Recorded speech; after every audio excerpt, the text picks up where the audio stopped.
No, I saw an Instagram reel. They still pushing like I mean, I think you started making jokes about that in that movie, The Expendables 2. Yeah. Like when he walked in and killed everybody with a gun, and then like everyone calm Dude, down. I'm sorry, that was like the funniest thing. Chuck Norris making a Chuck Norris joke. Oh my god, you don't understand how hard I shoot.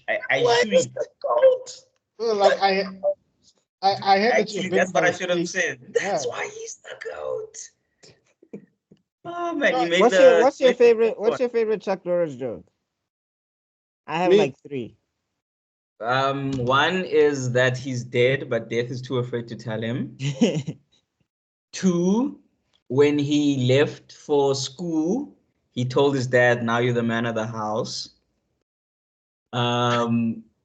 3, when Alexander Graham Bell invented the phone, he had a voice message from Chuck Norris. My one is Chuck Norris doesn't have a chin. There's just another fist waiting underneath there. 2, when Chuck Norris breaks wind, it stays broken. And then 3 is Chuck Norris can delete the recycle bin. My favorite one, man, is it doesn't appear like a Chuck Norris joke. It's as if someone is ranting. It's like, you know what? I don't understand why you guys are so afraid of Chuck Norris. I don't get what the fuss is about. Actually, if he's so powerful, he must just come behind me and smack my head while I'm still busy typing. So as the guy is typing, you start seeing like the letters become like X, Y, Z, 1, 2, 3. And that one is my favorite, dog. And that for me is my favorite, dog. My one was Chuck Norris was born on, except for which day? 1945. 2 days later, the Nazis surrendered. There's another one about Bruce Lee. I think someone said Bruce Lee might have like taken Chuck Norris's hair out, but who's still alive or something like that. Like, you know those type. No, I think it's part. No, that was a joke I made about that. Like Bruce Lee, Chuck Norris is blaming proof that he's a Super Saiyan because he fought against Bruce Lee once and he never lost a fight ever again. Oh, okay. He's the original Zenkai boost. Like Toriyama was looking at him and was like, ever since he fought Bruce Lee, never again. Interesting. Anyway, there was another one. I just forgot it now. Oh, it's an advert where 2 old men he walked into a club and 2 old men were saying, "That's Chuck Norris," and then one of them chucks I think it's a salt shake at him, and the guy catches it with his feet and kicks it back. Wait, what? I think I'll find the advert for you. Like, yeah, please do. Have you guys ever seen this advert by Kick called Yawa? I think it's like a drink or like an energy drink, and like the whole thing is like Yawa. Oh yeah, Yawa. I don't know. I haven't seen it. I don't remember. Like it's so funny. Like there's 2 versions of it. So one is like this guy goes to the fridge and then he grabs the drink and then a Shaolin monk comes out and kicks him from. Before play, there was kick. Yes, now I remember it. There's one, and then there's another one. An ostrich comes out the fridge. Yeah, like Bruce Lee. Like Bruce Lee. Where the kick? Like there's a leg. There's a leg that stops hopping. The hell? It's Beware the Kick. I remember those ones now. Yes, I remember them. You know which one? You just reminded me of remember there was that chocolate bar that was like a energy thing. Which I think it was Fast Forward. Yeah, tongue blue. Yeah, Fast Forward. It had alcohol. And then no, it was just a chocolate bar. I don't know if there was alcohol. It had ginseng. That's what I remember. It had some alcohol in it, if I remember correctly. No, it was ginseng and something. I had it at so. It's no way could have been. My favorite one was the midget is yelling faster, and he's on top of a jockey. Faster! I remember that one. He's on top of a jockey, bro, yelling faster, faster, like bro, fast forward, give you energy. That's when the ads. No, we'll start. This is how I'm gonna start the video, by the way. No, I wanted to show you what I was working on, but it's fine. I'll show you afterwards. Hey everybody, what is up? This is Mr. Extrodin back with yet another video. This is Africa is Next podcast.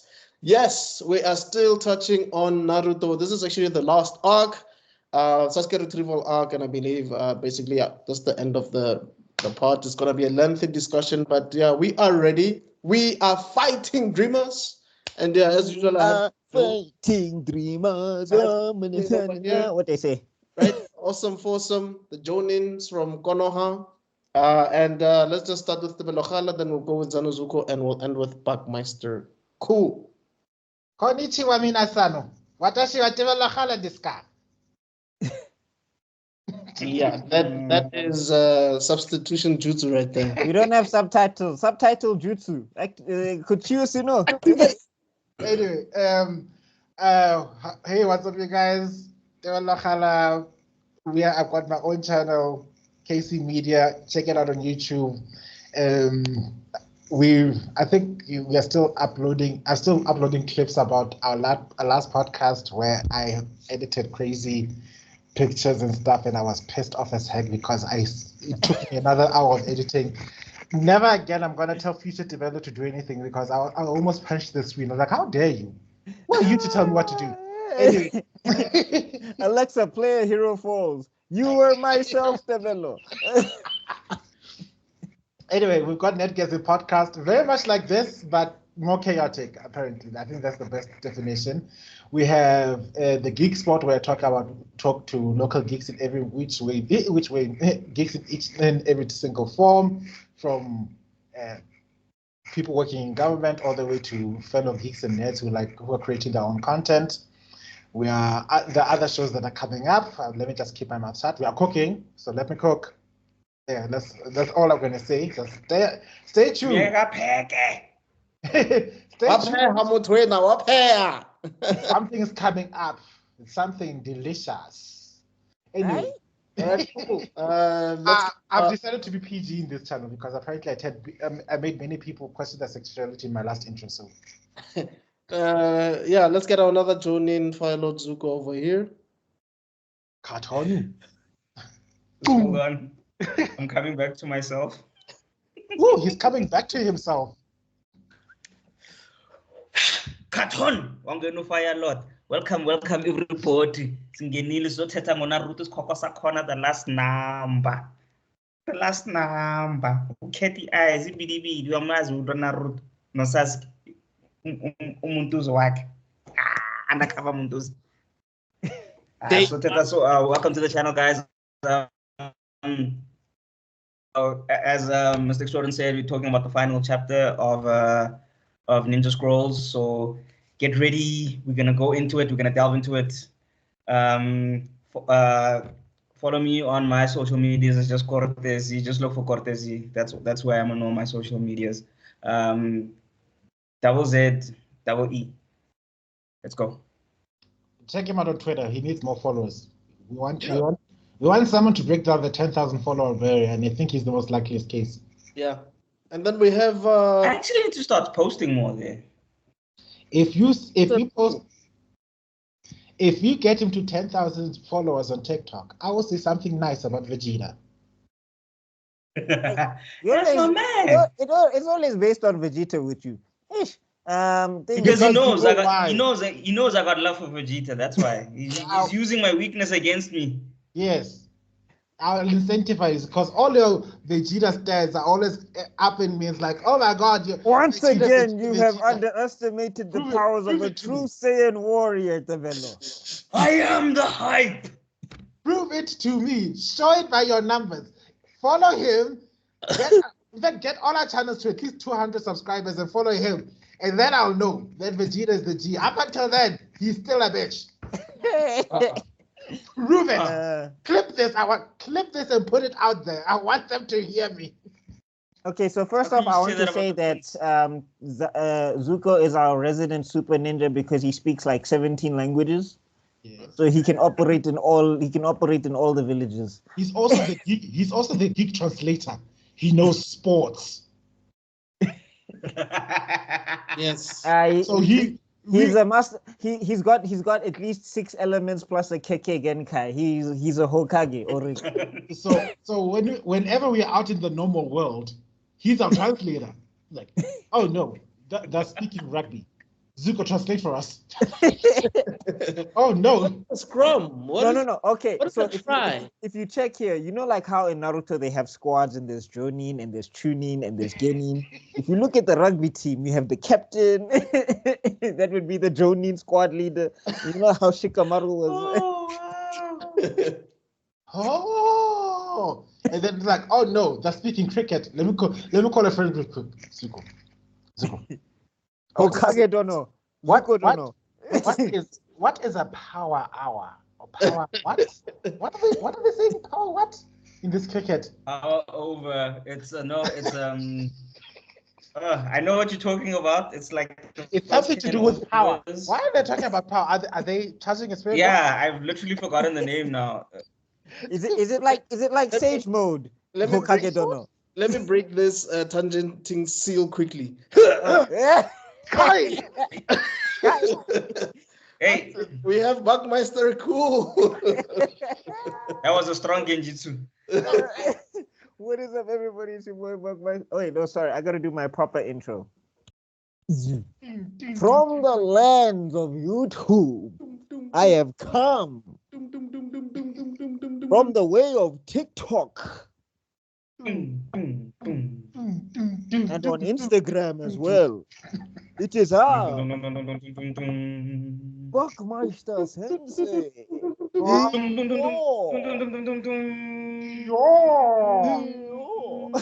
What is up, everybody? It's your boy Buckmeister, twice the nice that you're used to. Blamson. If you want to follow me, I have 2 YouTube channels, Buckmeister Cul Reacts and Meister Geek Media. Buckmeister Cul Reacts is where I react to pop culture stuff. Meister Geek Media is where you'll see games like Geek Heresy. You'll see me do interviews. You'll see me sometimes cover indie comics and all of that stuff. I kind of slowed down on that stuff because the next thing that is really taking up all my time is the Recast T'Challa campaign across all my social medias. So please go check all of that stuff out. Please go check out Black Panther vs. Kang issue 1, 2, and 3. They are out now on Webtoons. Please go read that. If you want to drop me some money on Ko-fi, please go check out my Ko-fi, Meister Geek Media on Ko-fi as well, and all of that stuff, because I'm trying to plan an animation. So that's taking up a lot of my time. So if you do enjoy the other content, it is coming back. It's just that Recast T'Challa right now is kind of taking priority. And if you know, you know. But yeah, let's get into some Naruto.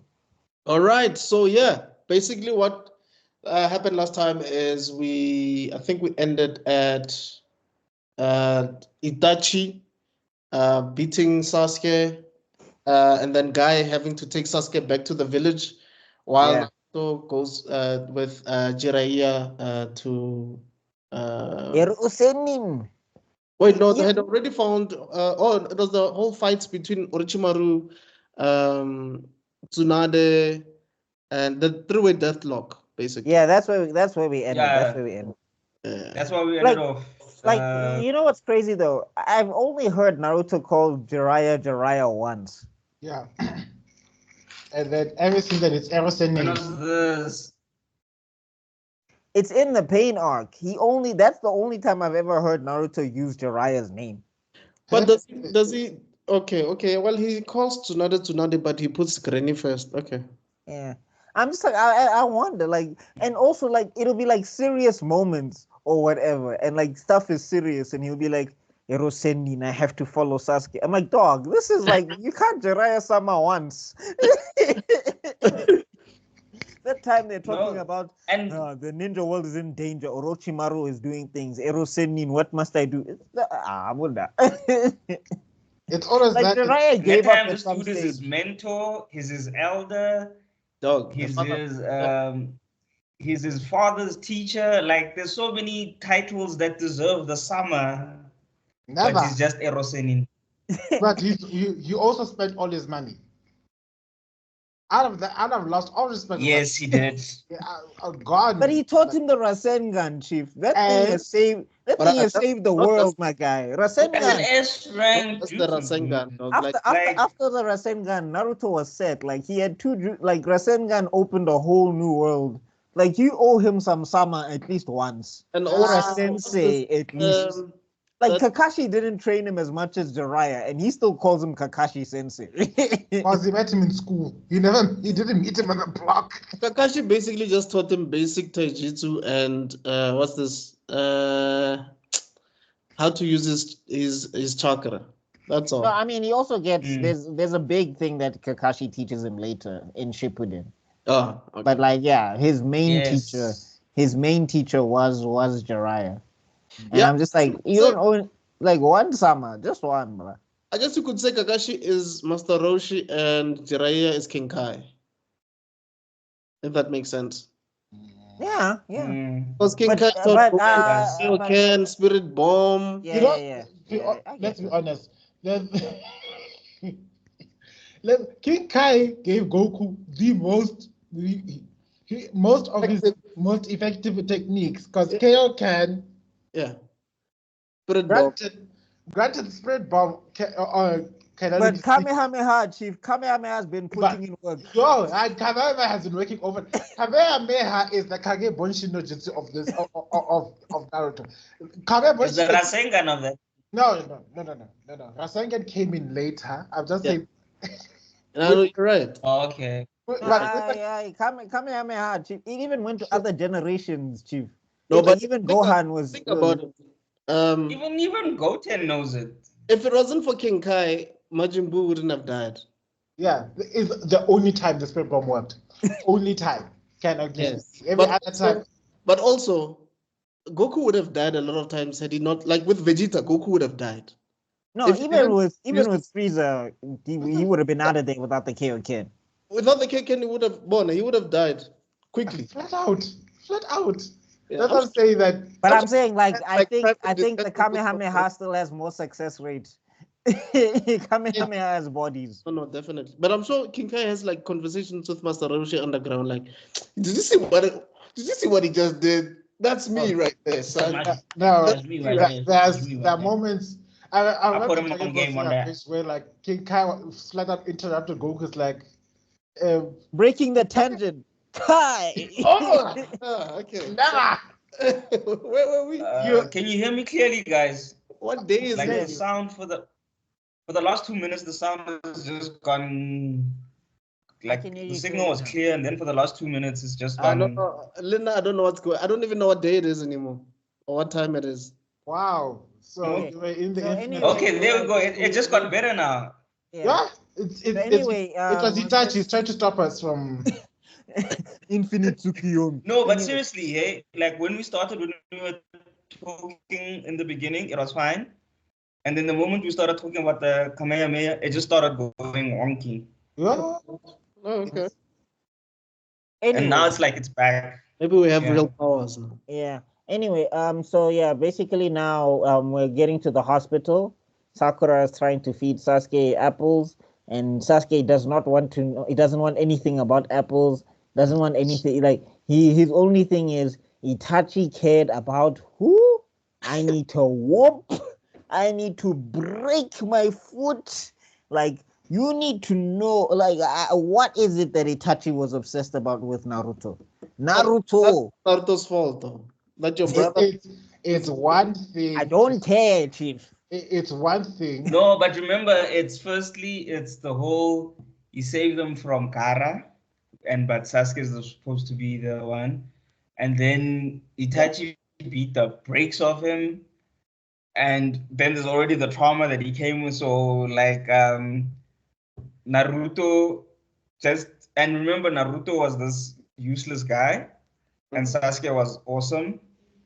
And then every time Sasuke was supposed to be awesome, who came in? Naruto. Yeah. Every time Sasuke was supposed to be awesome, who came in? Naruto. Yeah. From the first arc, from the land of water, Yeah. land of waves. Thank you. From the land of waves, Sasuke put in numbers, but Naruto pushed it over the line.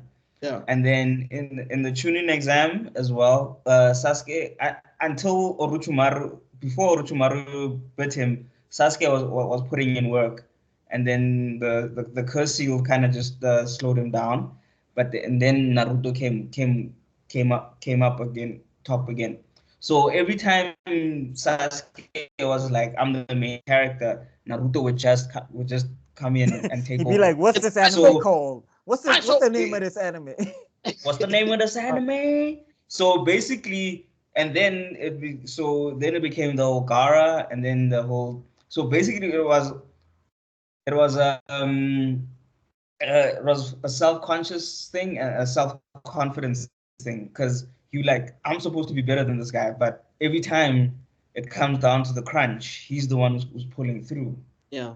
So that's where the beef was. It was, as much as we think it was just Sasuke pouting, thinking like, "Oh, yeah, but I'm Sasuke, I'm supposed to be cool." No, it was deeper than that. No, I mean also like It was sulking. It was sulking, yes, but it was also just deeper than it. But I'm wasn't saying just like also Itachi got to him straight because he was like, "Dog, you don't interest Yeah. me."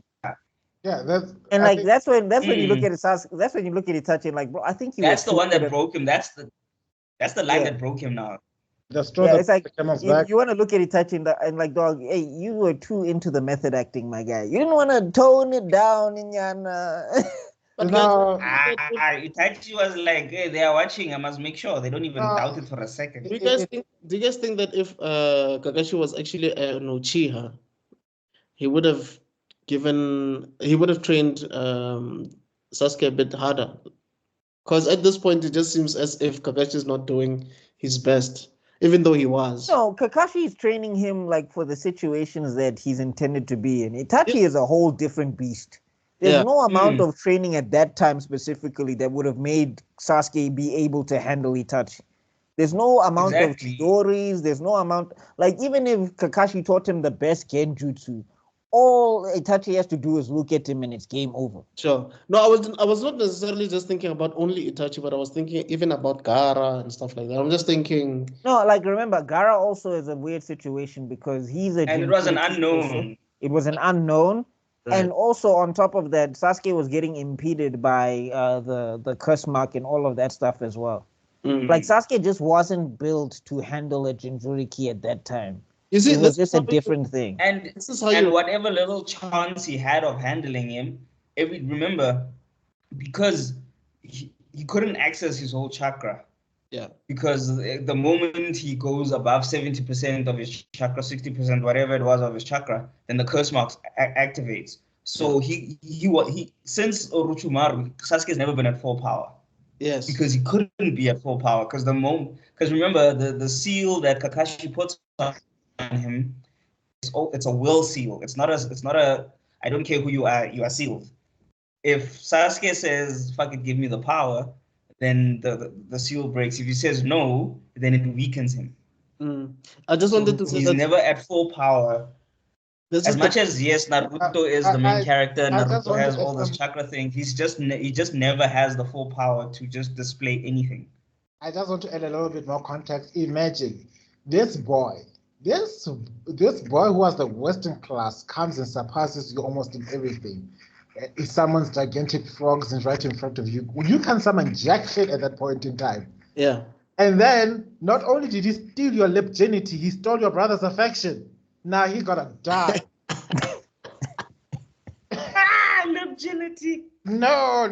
He violated me, and now my brother's like, "Oh, you violated my sister's younger brother. I like you. I'm gonna take you away." Yeah, but I just wanted to say that this is how you write a supporting character. Okay, or let me just say, because obviously he's not the central character. He is one of the protagonists, but he's not the central character. The deuterogonist. I definitely think. Yeah. I definitely think, like, outside of Naruto, the story, like, it revolves around Sasuke as much as it does Naruto. Yeah, it's More Naruto because we get to see more with Naruto, but yeah. It's definitely, because I remember Kishimoto did say that if something happens in Naruto's life, at the same time, he has to make sure that something happens in Sasuke's life. That's how he wrote the story. So that's why, because there's always like, he's the yin to Naruto, yeah. Or something like that, or the other way around. But this is how you write it. That's what I just wanted to say. Not this thing of when am I gonna defeat Kakarot? When am I gonna be stronger? No, you just make situations that make sense. Even when you sit down and think about it. Oh, flip the curse seal. Oh no, this that. Oh, Gara. It was an unknown. You know what I mean? I will defeat like, you, Yugi. Mark my words. I really think like Masashi. I really think like Naruto in a sense, it's not an evolution. What is it? Not a mutation. What's the word? It's like it's the offspring. Basically. It's the offspring. Like it like Dragon Ball. There's a lot of Dragon Ball, isms throughout this thing, but it's like taking certain things and improving on those things. 100%. Like Akira does great fights. Masashi does great fights. Akira has some great characters, but he doesn't expand on them.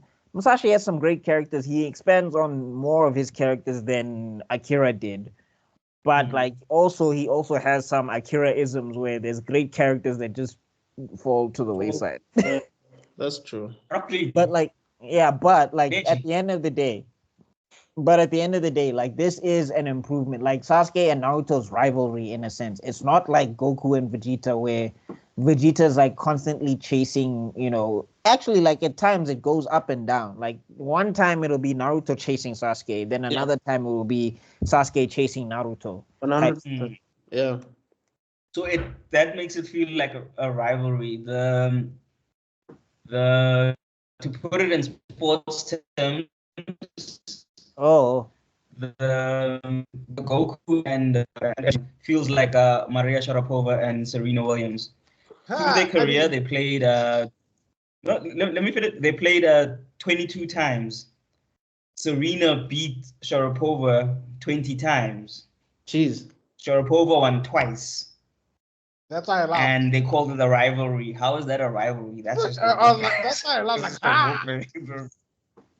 Like that's not a rivalry. That's just getting your ass. Yeah, like if you lost 20 times, like respect to you winning twice, but like yo.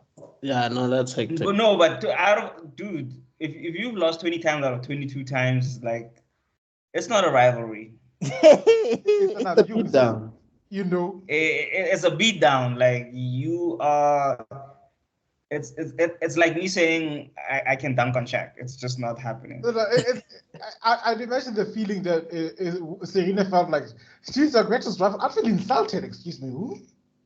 Oh no, she was, but she had to keep it. She had to keep it PC because yes, the powers that be were very pale. Oh, Sharapova was pale, hence they tried to. She was pale. She was pale and loud. Vikingish. And Vikingish, dude. So just to show you how these people are, she was noisy. The powers that be. So Serena was called manly because of when she hit the ball, like right. Sharapova was louder, and yet she was like, "Oh, such a lady." Wait. I wonder why. Sharapova was like, ah. Dude, Sharapova, you would swear she was like not even chopping wood, like her leg was getting chopped. When she was just an anime fan, guys. Kamehameha. You're reminding me of a the others who were just as noisy. Azarika was like, hee, hee. And then there was. All I'm saying is, don't watch female tennis with your eyes closed. You'll wander off. There's this one lady, she's from Italy. Her name was Schiavoni. I'll never forget it because she started so many. Was it the muscular one? She was so skinny, small little Italian lady. But the way,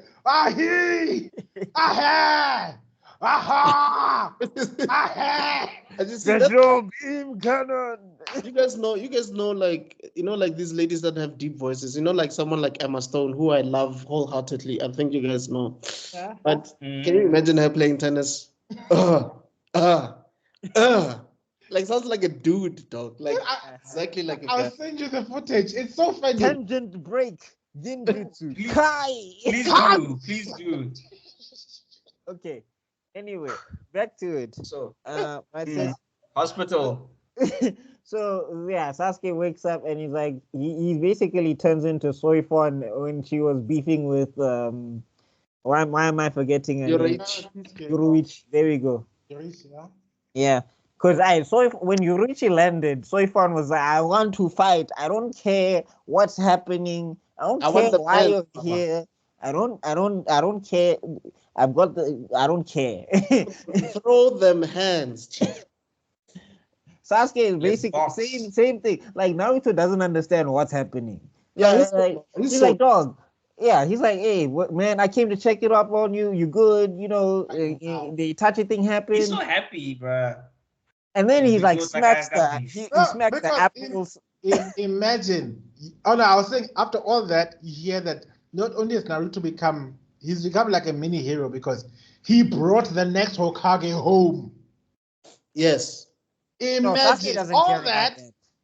Sasuke doesn't care about that at that stage. No, but I'm just imagine. No, remember, we must remember the psychology in this. Sasuke was always the favorite child. Oh, poor Sasuke, only survivor. In Naruto was always the bastard child. But now, as he's progressing, there's less. Oh, did you hear Naruto brought the Hokage home? Oh, did you hear Naruto was really helpful? Literally, Naruto helped broker an alliance between us and the Sand. I hate the what's this thing? Narrative, yes. The whole narrative is changing. That's the word I was looking for. Yeah. And also, I think what made it worse is that he can't do anything about it because of the cursed seal. And he doesn't want to tell any cursed seal. I think the only person that knew about the cursed seal was Kakashi and Sakura. Sorry. Yeah. My apologies. All the hidden intestines just came after me. I just felt the chakra rising. I'm sorry. It was a general mistake. Don't come after me. No, you were muted. Don't worry, Chief. Kakashi was trying to break it. Kakashi was trying to break it, but that's when he met Orochimaru, right? No, he wasn't trying to. Like I said, he was trying to seal it. Oh. So, but his seal is not like the Reaper seal where you are sealed. It's based on it works on the strongest Sasuke's will to resist it. The stronger the seal is, the weaker Sasuke's will is, the weaker the seal is. Right. However, also remember, because Sasuke, this is only the first part of the seal. It's not complete, of the curse mark. So after a certain period, it actually weakens him. As much as it gives him power, right? It actually weakens him. Yeah. Anyway, Sasuke decides to lay hands on Naruto. Yeah. So they go up to that, and it was actually a pretty cool fight. Naruto did better than I remember. Because in my mind, I was just like the whole time, I just remember it's Sasuke peppering Naruto with shots. And then like Naruto was gonna one-shot him and then they stopped the fight. But no, Naruto actually, he did pretty well. He held his own. He gets a good couple licks in. And and that's when you get to see that Sasuke can hit more, but Naruto hits harder. Like every time Naruto hit him, it Sasuke would be like, man. Why? Yeah, I think with Sasuke it was more emotional, but I think if you think about it, Sasuke for the most part was very level-headed in that fight. By that I mean that whole Kakubashin and him sweeping using the Kadon. I mean that is you using your head right there. You know what I mean? But there is like instances where I'm like, yo, there's too many Narutos just standing around not doing nothing. Guys, jump him. Yeah. Jump no jutsu. They need to invent that one. Jump no jutsu. They were held back by Naruto's innate love of Sasuke. Fight me all men to the authentic haters. Yeah, I've noticed that these clones sort of have sort of like a weird personality compared to the original Naruto at times. Because sometimes it's just like they're talking, sometimes they're arguing with each other or whatever. So it's I don't know. Yeah, it also shows that it gives Legion. It gives Legion, everyone's got their own personality. Yeah. It also gives a feeling of just how immature the technique actually is in Naruto. Because, yes, he does show exceptional skill in using it, but he doesn't use it to his tactical advantage. Like, we are all getting a collective experience of the situation. Yes. Seeing it from different perspectives, we are learning. He doesn't know about that as yet. All he knows is that it makes more of himself.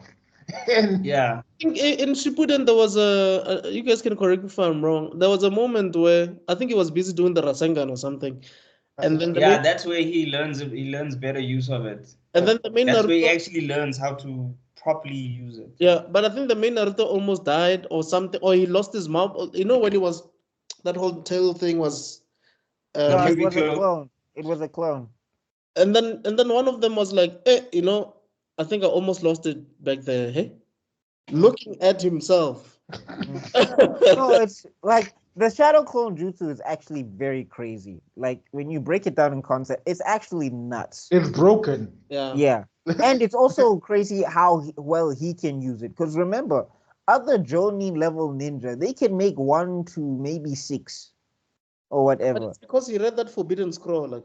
No, it's not that. Like the jutsu, anybody, like it's Jonin level. Jonins know it. Like Kakashi knows it. Yeah, He he's can done do it. before. But he cannot do it like Naruto can do it. Oh. Like because Remember, Naruto literally will do it. Will make 3 clones. Those clones get boxed. He'll make another 4. Those get boxed. He'll make another. He makes it like like the other guys. They'll use it strategically. They'll make like 1 or 2, and then maybe one is watching and the other one is and the other one is hiding for like a sneak attack somewhere, type of vibe. But Naruto, he'll just use them straight up, like in you, and like he'll lose 3 and create 4. He'll lose 4 and create 6. Yeah. But other Jonin can't do that. Like if they lose that 2, they'll be like, damn, I just wasted my chakra. Yeah, that's true. Naruto, Uzumaki Naruto, Rendan Duke. Everybody else, I gotta strategize, I gotta hide. Naruto fists, chief. Hey, bruh, fists, legs, elbows. Let's box. Yeah, but anyway, actually, Naruto's a Saiyan, bruh. Like, fight first, strategy later. I don't want to lie to you. He thinks of a strategy during the fight. Yeah, that's when strategy starts. But like when the fight starts, he's just like left, right, uppercut, Itadori. When I saw that fight the first time, I was totally on Sasuke's side, dog. Because I was just impressed by how he was fighting, like how he's applying his strategy when he's fighting.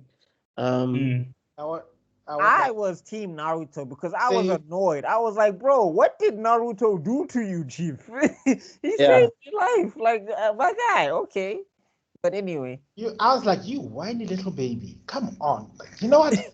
Kill him, Naruto. Kill him and humble him. And I was like, oh yeah, let's see this Rasengan versus Chidori. Yeah, you're not him. Come on. And what are you doing? He honestly started something out of nothing. Like Naruto was honestly like, yo, dog, what's going on? Like, and Naruto was there to check on him, by the way. Like, that's why he went to the hospital.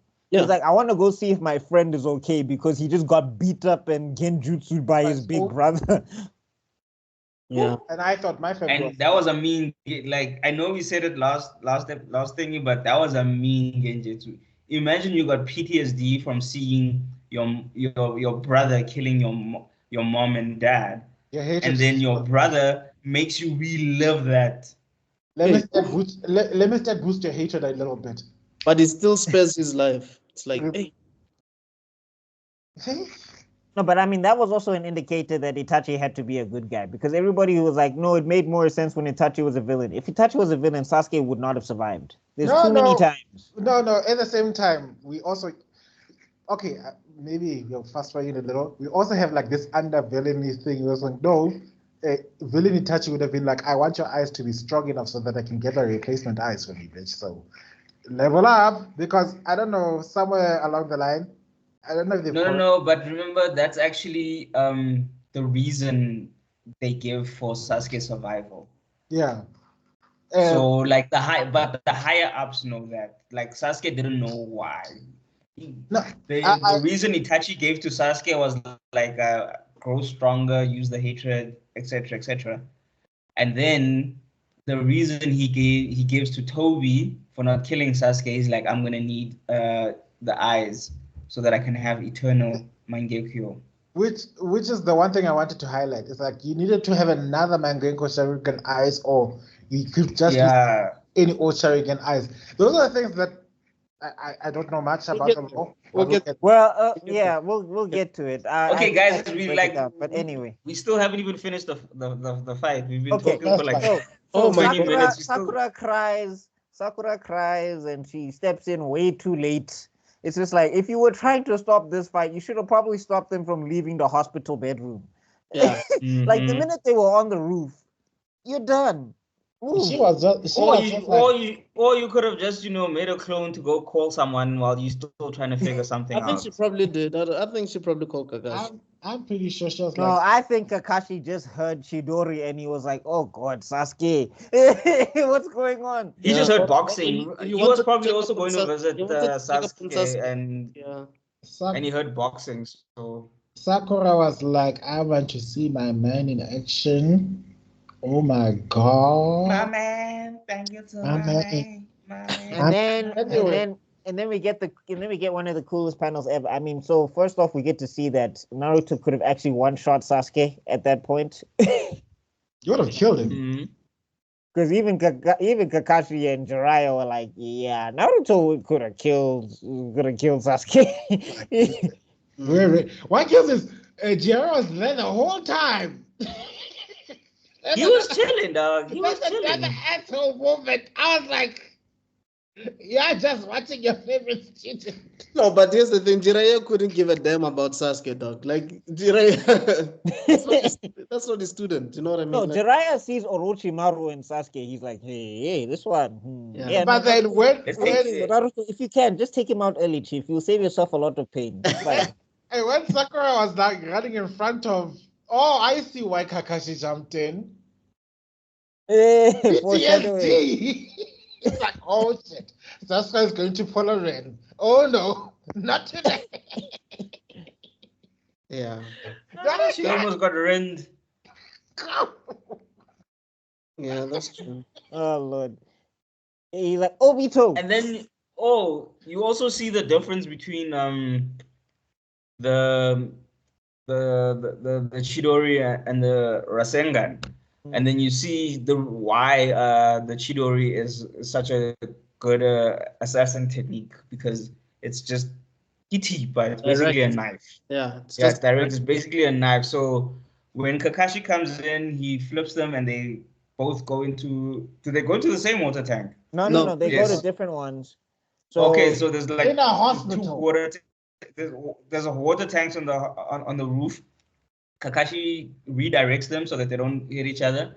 Sasuke goes into to his water tank, and it's literally just straight in, and he can't even take his hand out. So that just shows you how incisive it is. It doesn't. It goes in there, and it doesn't really do any other damage here. Can you imagine the phone calls of the department, to the Minister of Health and the Minister of Water Affairs? Wait, what? Wait, what? No, water is one thing. What they need is a dude who can use metal style, because that's the problem. There is like now the whole thing is busted open. Water tank is, it was just, and then you see with I think with Naruto's. You're forgetting the subtext at the front. At a hospital. Yeah. Oh, at a hospital. They need that water, dog. My patients are like, No, then you'll just see. But the thing about living in the Naruto world, it's great, because as long as somebody has chakra, they can just Yeah. Okay, so plug the hole. Waking up after a coma is like, guys, so we ran out of water, so we had to use our juice. This guy so that guy spit is in that IV right now. What was the only way we can keep him alive? So no, his DNA is definitely in your system right now. His DNA is definitely in your system right now. No Diddy. I'd be like, I am suing. I'm suing everyone. I can't. There's no legal system in the Hidden Leaf Village. You have to talk to the Hokage, and the Hokage gonna be like, "You alive? Good." I don't understand. Straight to Akatsuki. Straight life.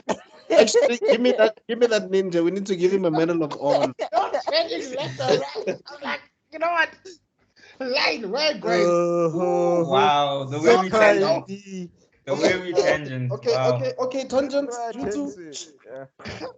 Okay, so as I was saying, Sasuke is more penetrative. Naruto is more explosive, and I think the best way to explain it is It's like a knife versus a bomb, I think. Yeah. Yeah, have you also seen those in the kung fu movies and stuff where the guy hits the top brick and like the third brick explodes or something like that? Oh yeah. Yeah, so I think that's the best way. Like it hits you in the front and you feel it, but the power just it doesn't stay there. It spreads out. Yeah. So that's the best way. It's like Only Sasuke saw that. Yeah. Yeah. Obviously, Kakashi and Jiraiya knew, but Sasuke's like, eh. No. Oh yes, and then is, Sasuke sees was- that, because and then that adds now to his PTSD. Like, because remember when he sees what he did, he's Yeah, like, and then he's because Naruto's when Naruto's water tank it drizzles because his power is not at the front, it's at the back end. But you saw this little hole, and you thought, yeah, and but the thing is, and then when Sasuke won, his was flowing, the water was flowing, so he thinks like, all right, at least my Chidori, my jutsu is more powerful than his. And then when he goes out and then he sees the back of the thing, it's blown out, and then he realizes like, damn, this bastard beat me again. He's better than me again, and that's now adding to his want for power. And remember what Orochimaru said: if you want power, come see me. And then what did Itachi come? Is like, you're still powerless, you still can't, and then he sees, in comparison to the former village idiot, that I thought I was bossing, but even the village idiot is like rocking more power than me. I think that's what he concluded that I think that was the moment where him going to Orochimaru started being now a reality. But before then, he was just like, oh, whatever, you little snake perv, you little snake Kelly, get out of here. But then when he saw that, that's when, my mind's telling me no. And I think but my power, but my need for power is telling me yes. Because he already had those 4 guys just waiting to. No, not necessarily. Remember, Orochimaru was working off of the premise of Itachi, but like he didn't know. Like the thing is, it wasn't set in stone because Itachi hadn't come yet. Like Sasuke hadn't seen Itachi at that point. Sasuke was still relatively in a very good mental headspace, and like he was still, Team 7, we together, I'm Sasuke, regular and all of that stuff. And then also Orochimaru tried to body Naruto when he was there at the 3 Sanin deadlock, because he wanted to. He was like, nah. This kid, if he's learning Rasengan, this kid cannot live, because he's going to be a problem. So he was just counting on trying to, like, there was a lot of factors that made Sasuke go to Orochimaru, but there's stuff in there that Orochimaru didn't count on. But anyway, moving on. I just quickly want to highlight, like, for that 12 seconds that Sasuke was feeling himself, that song from Nicki Minaj and Beyonce was playing, like, I'm feeling myself. Because the way you are so smug. Like, bro, please, we are waiting for the Breeze version of the show. Come on. And then he jumps over, like. Make it happen, bro. Boom, like boom, boom. He was like, Naruto abridged. But I needed Hood abridged.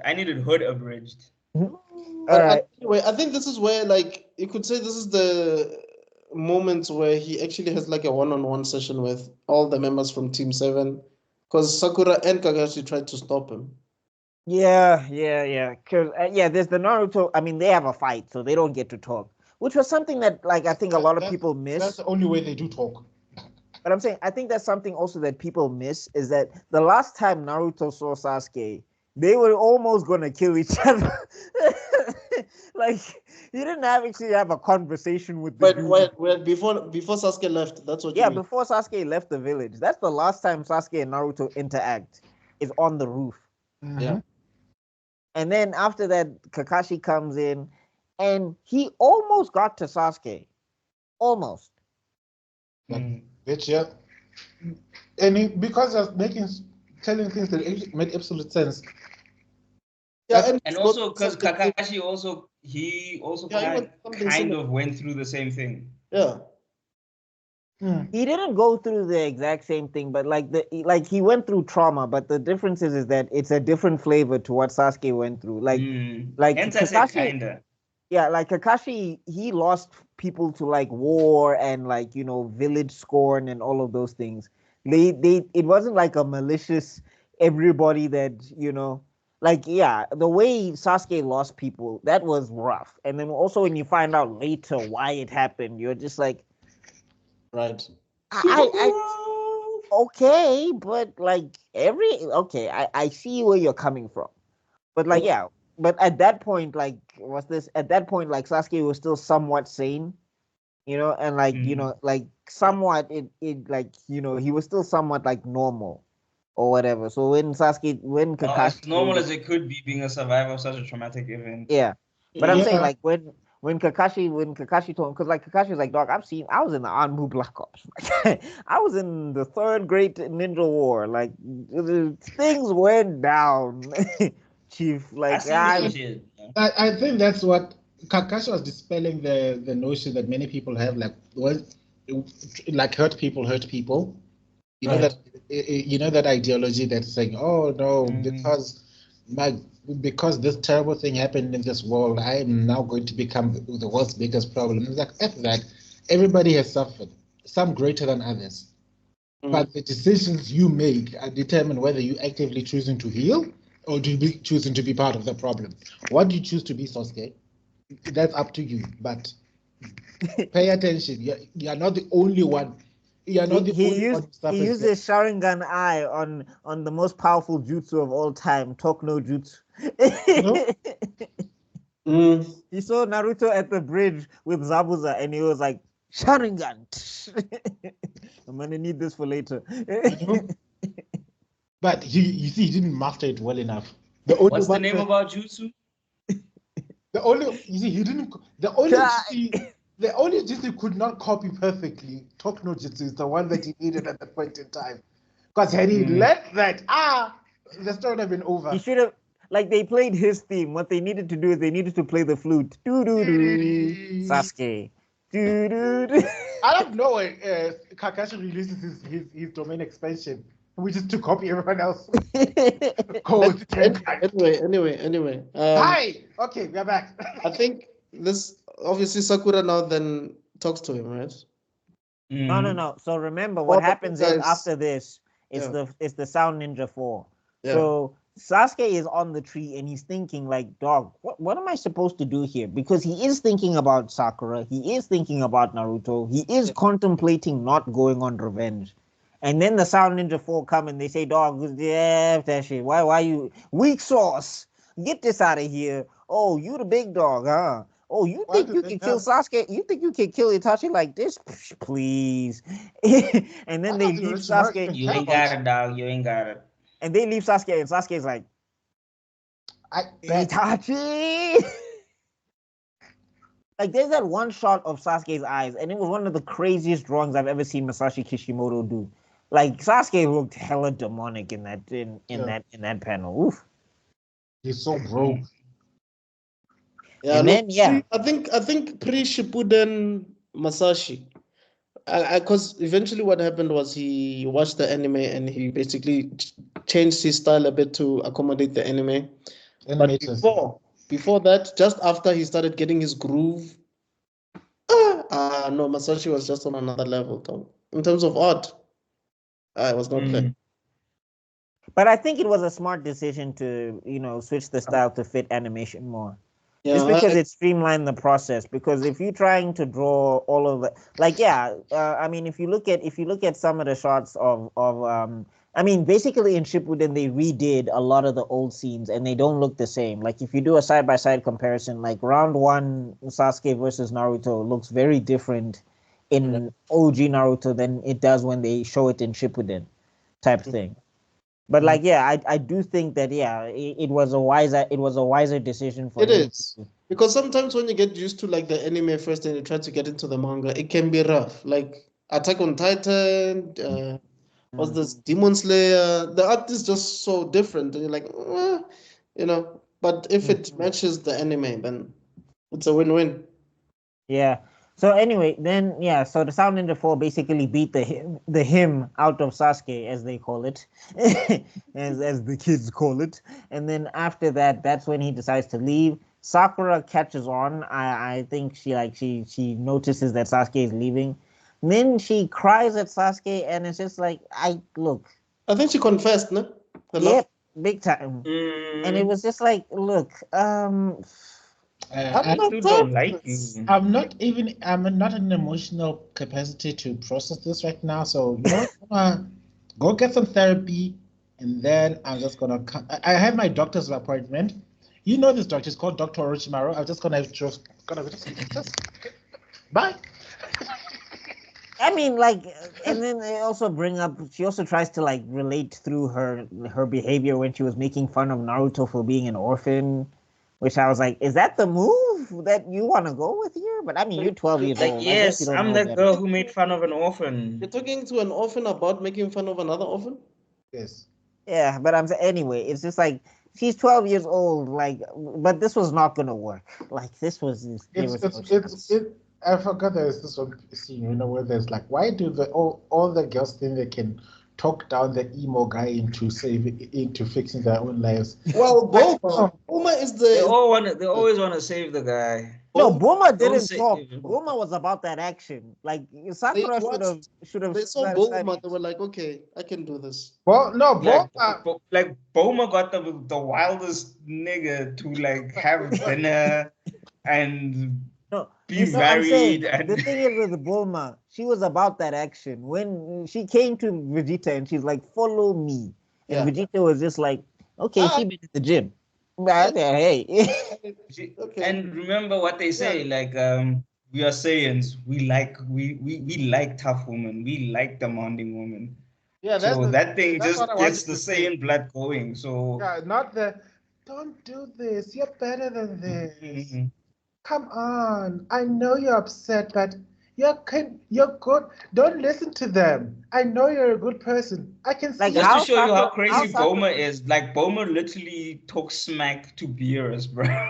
Like Bulma was about that life, and she has absolutely nothing to back it up, dog. She doesn't even know karate. Like, she's not even like Hercule. She doesn't even have Hercule skills. She has nothing to back it up. But she's busy talking to the god of destruction. Like, hey, bro, why are you coming up to my party acting all up, bro? Like, actually, you need to bounce, bro. Like, you're killing the vibe. She's walking. She is the walking thug life. Like, you see those glasses when they float. They just circle. Yeah, da da da da da. Straight up. I think. Sasuke needed someone like Temari, either Temari or like a 10-10 of sorts. Yeah. To talk to him. Tenten would have fallen over her feet for her. Like when you say Temari Tsunade, yeah. Like how Sakura behaved with Naruto is how she should have behaved with Sasuke. Yeah. She needed someone to just yell at him, hey! Go home! I think that would have been a great moment. Right now! Pass your curfew in. It actually would have been a great moment for Sakura, actually, had she done that. No, she gets that's the thing that frustrates me about this character. She gets moments in time where she gets to see there is something wrong with Sasuke. Like something is fun. Like maybe you don't understand it, but don't condone it. Yeah. Like that's the thing with Naruto. Naruto, even when he doesn't understand, he doesn't condone Sasuke's behavior. He doesn't just be like, nah, this is cool. He does everything that he can. Whereas Sakura, she just lets it gets to the point where when we get to Boruto, the fact that they are married and he disappeared for 13 years, I'm like, that's not acceptable. So, to a point where your own mother is like questioning, your own daughter's questioning her own mother. Like, people thought that Sarada belonged to Karen. I was like, Sakura, how could you let the streets talk about your relationship like this. You should have been on this, man. Anyway. Anyway, because it was the grasses, I wanted to. All I wanted to ask is, it's one of those they. I don't know. Okay, no, Yugi came after Naruto, but you could see a lot of Taya in this scene. You know. yeah, friendships and love and. I was waiting for the no Yamete Yugi Hanase. It's that type of vibe, like instead of get your ish together. Are you my man, aren't you? Man up. No, I mean, anyway, she had no chance, and I mean, Sasuke did say thank you for everything. Not sure what he was thanking her for, but maybe there's something there. Anyway, hospitality. Who knows? It's probably just hospitality. But also there, being discreet, because she was discreet. She didn't tell anybody anything. Being part of Team no, 7. she knocked him out. Oh, well, yeah. Also, yeah, about the curse mark, she didn't tell anybody anything. So I guess there's that. Like, that's the thing with Masashi. He's kind of good at setups, especially in relationships. Like, the reason why Shikamaru and Tamari is his best relationship is because he did set it up, and he did have them interact, and he did pay it off later. Yeah. But he kind of did that on accident. Like, with the other relationships outside of, I guess, Hinata and Naruto, because there's a lot of setup there. There's not enough follow through, but there is follow through. But anyway, it's like with Sasuke and Sakura. He started something, and then he just halfway said, "I'm not interested in this anymore." Like with Asuma and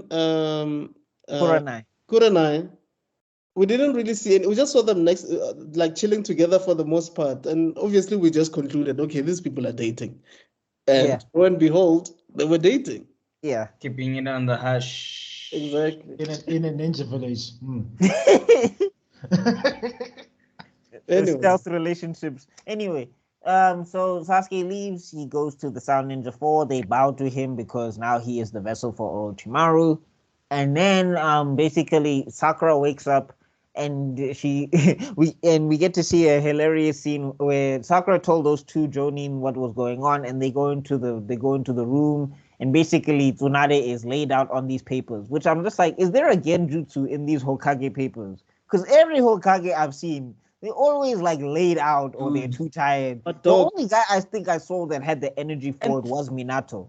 That's the only Hokage I can remember where he was just like. Isn't there like on that paperwork was brutal, bruh. Like those guys were literally going like paperwork or fight. Yeah, let's go fight. there's a video about Naruto's like, attack the village. Isn't there like onboarding for like Hokage? Cause okay, sure. Yeah, there's a whole coronation thing because we did see it on screen where she's like, yeah, the new Hokage. So don't they like give you like at least a week to figure stuff out, dog? Like, okay, you mean, Chief?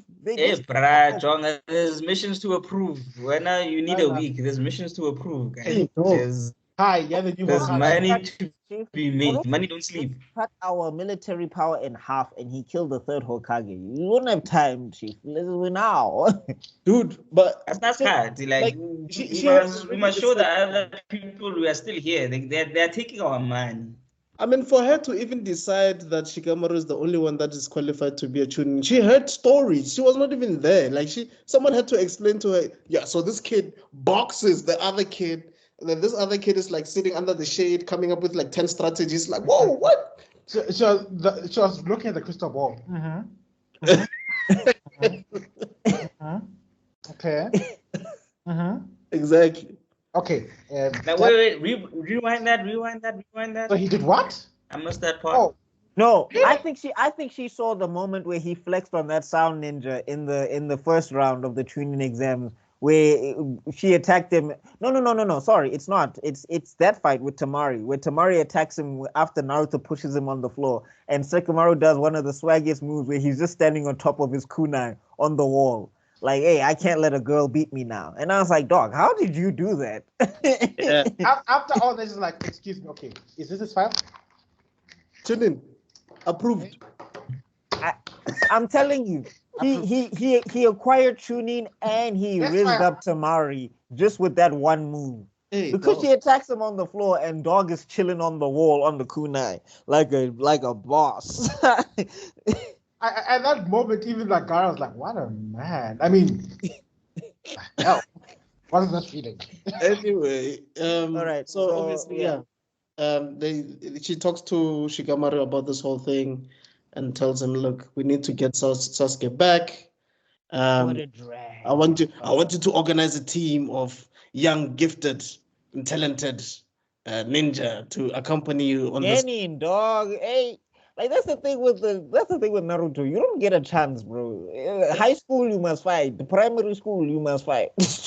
Obviously, like Shikamaru's like thinking, my boy Choji is gonna be there. It's my do or die. Like it's No, not even. I'm saying he didn't want to bring Choji though. He was like, dog, I need Joni. Like you can't just like what? What do you mean we don't have Joni? There are none. Shikamaru, were you not paying attention when I needed to be promoted? I thought you were there. You don't see how many. Hey, let's be honest. It's wild. These streets is wild, bro. The Jonin are busy. Let's be honest. What can the Jonin do that has the entire time? Come on, go and do your job. Like no, she just had to say, my guy Kakashi was this and Asuma. They're not in the village right now, Chief. And Uncle, there's nobody here. Like all the other Jonin, they got washed by. You guys did better. You did better. like when Orochimaru came through, Naruto defeated the Jinchuriki. You managed to stall Jonin. Sasuke actually fought Orochimaru himself. Yeah, what am I sending the Jonin for? This is all ceremonial at this point. You know, it's just a status symbol. Come on, do your job. Yeah, that's fine, niggas. You want me to send these non-plot armor Jonin into a battle? I'm sorry. I thought you are the one who you are the one who fell asleep during a genjutsu. Exactly. But anyway, Are you the smart one or not? Figure it out. Thinks of some people. Obviously, he's like, okay, Neji would be a good pick.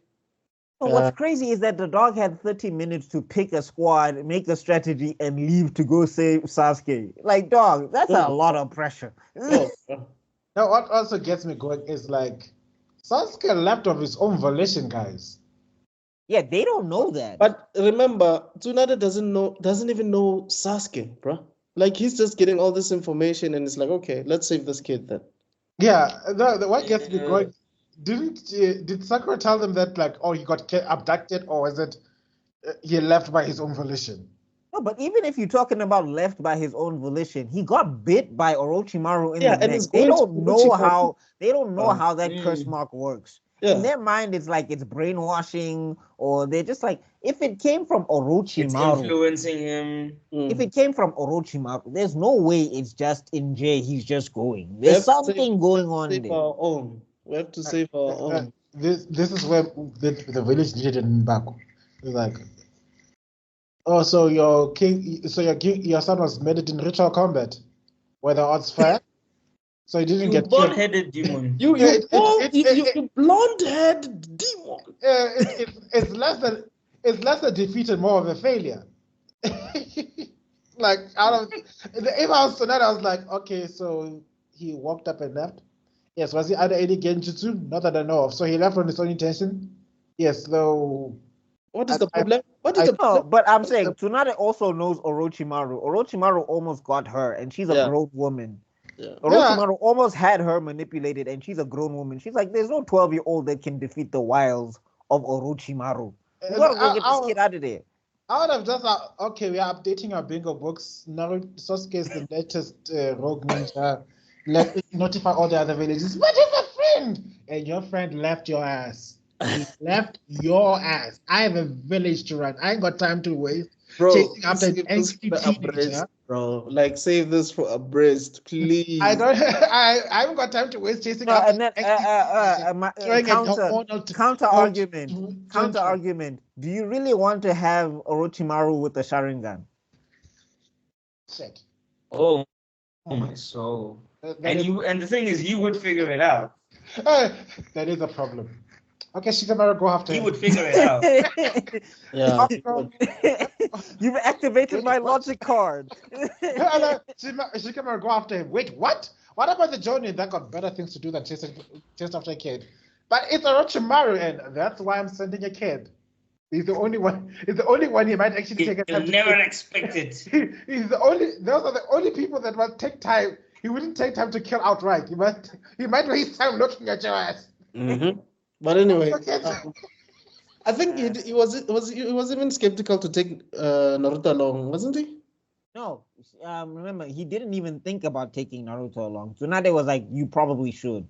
Which, to her credit, yeah. Like, makes sense. Yeah, because I'm just saying, there was nobody else in the Genin 11 that were going to be able to do what Naruto did during the Sasuke retrieval arc. I can imagine Shikamaru arguing against that. No. Naruto. So you think Neji wouldn't have stood a chance? Not Neji wouldn't have stood a chance. I'm saying that what's this? Remember, they came into contact with people like Kidomaru. So Neji needed time to figure out Kidomaru's strategy, and stuff like shadow clones would have been hella useful in situations like that, because now Neji got time to learn how Kidomaru's chakra thing works. Otherwise, they would have been bodied on site. Because with the shadow clone, there wouldn't be a need for concern for like a blind spot. You know what I mean? Like if Naruto had fought that guy, he was gonna figure it out eventually. No, but Neji, that whole blind spot thing. Okay, we'll get there. There's also Shikamaru like, no, Naruto needs to stay. It's like, so Naruto's like, I'm sorry, which of the two which of you between you and him can summon a gigantic frog? or which of you? Any one of you can summon anything. Which of you stopped it? Let's not even go so far. Like, okay, can any of you summon a tadpole, a puppy? Who stopped the tailed beast from attacking this village? Oh, not you? No, I don't even think.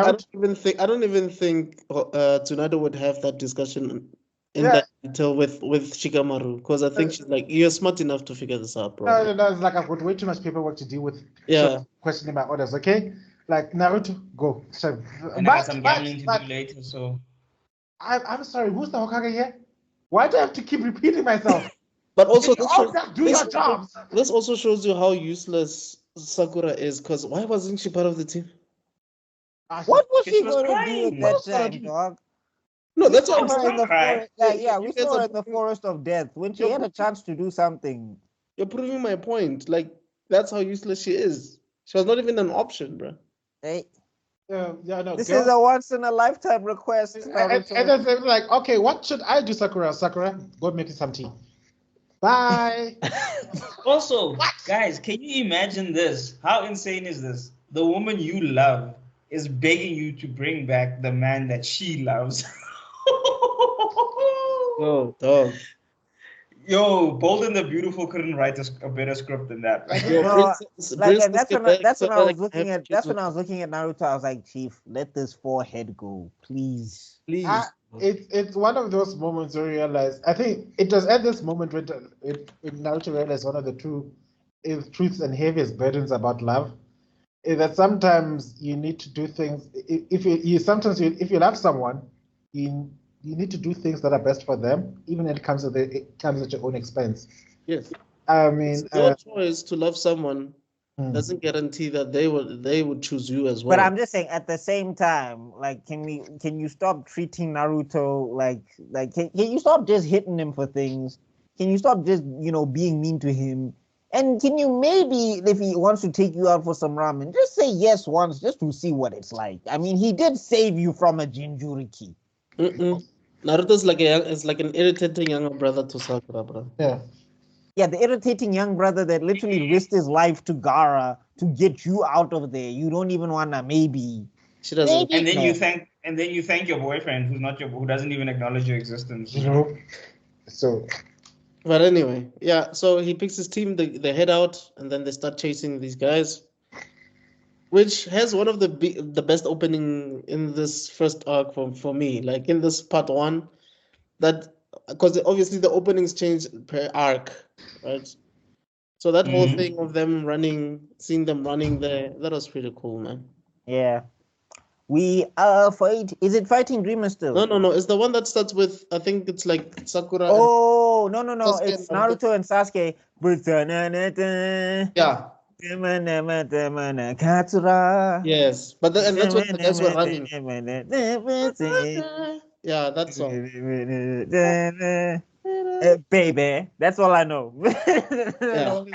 I need to do a refresher course on my theme songs. I just realized I just like some Like I see it, but I don't remember the music. Like when it starts, it's No, like it you know starts that fence, in an and then it's like yellow. It's like yeah, yellow. that's like what I'm saying. Like Yeah. I can see it, but like the music is not coming. Oh. Yeah, but anyway, that's the and then I know it just baby. That it was a really good opening. The weirdest ending ever. But anyway, Yeah. this is when you start realizing, okay, this world there's no cars. Like trees, if you don't have trees, if you guys kill trees, you guys are gonna screw this whole universe up. No, dog, you gotta run, chief. The You're mode gonna of run. transportation is chakra.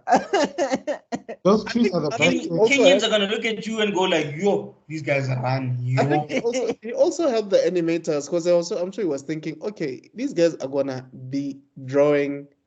They can't be drawing landscapes for this long. Let me just draw trees. These guys are hopping on trees. It's easier to how in some point in the anime, niggas is flying. Like they're not even jumping anymore. Yeah, it's just it's just like this. That's all you see. Yeah. So guys, what I was thinking? like Yeah, actually, very true. Yeah, that's all you see. Like, Hey, damn dog. these trees, bro. Like, it's like in let's the kung fu move. movies. You know, like in those old kung fu movies, that times we can't explain how. On some hidden dragon, crouching tiger. Yeah. Whee! just Kubo like the same thing, man. When you see like the goatee thing in the sky talking, you're like, wait, wait, what? No. No, but you remember those ones? They can stand on the air. Literally, they're walking and taking strolls in the air. They walk on the air. Like, Yeah, but still, they have no air. Everything to them is a What dog is the deadline that hectic that you had to like come up with the whole reason? I'm convinced. I'm convinced it was a mistake. He made an accident because the first time you see somebody floating or sliding in air was when Ichigo was fighting against Inoue's brother. And he knocks him out of the building, and then he slides in the air. And I'm thinking it was like a mistake. I was like, oh crap, we need to redo this panel. That was pretty cool. It's okay, Bob. Hold up, that actually works. But anyway, Okay, so Bob. back to it, right? Tangent Kai. Back to it. Yeah. So then we get to Jirobo. There we go. Right. It's Jirobo. It's Tayuya. It's Kidomaru. It's Sakon and Yukon. Those are the sound ninja 4. And then Kimimaru is number 5. He makes the sound ninja. Is this the one where they're playing with fights against the person with the flutes? No, that's Tayuya. Yes. So yeah. So Jirobo's the first one. He hits them with the earth star, and we get to start seeing that, like, we get to start seeing Shikamaru's mind and how he's trying to strategize, but we also get to see that the Sound Ninja 4 are all hella strategic as well. They're not playing. I see the babadis, not this. They're not. Kabuto wasn't the only problem. That's when you learn about it. That's the thing. Orochimaru is such a schemer that he made all of his ninjas schemers. Like if you're in the Sound Village, you must be a schemer. You can't, like, Orochimaru would have never tolerated a Naruto. Chief, you are dumb. Ouch. And this is when at the same time you're dealing with this guy who's going around grooming children. You better get your skin game up to date because you don't know what's going to be doing to you behind that closed door. Like, you've developed new skills. Thank you, Mr. Orochimaru. Come to my room later. I want to see what you can do with them. The next thing, you're stuck in a test tube. He's shoving Hashirama cells up your ass, and you don't know what. I'll always give. You need to be cunning. It's like, oh no. I'll always give Kishimoto his props because he manages to find a way to have a cute or interesting mascot-like character in every arc. In the first one, it was like those dogs that Kakashi, that's the same shampoo that Sakura does, and she has a depression. Then it's the whole Toad Jutsu. Then we meet like those characters there. Then now.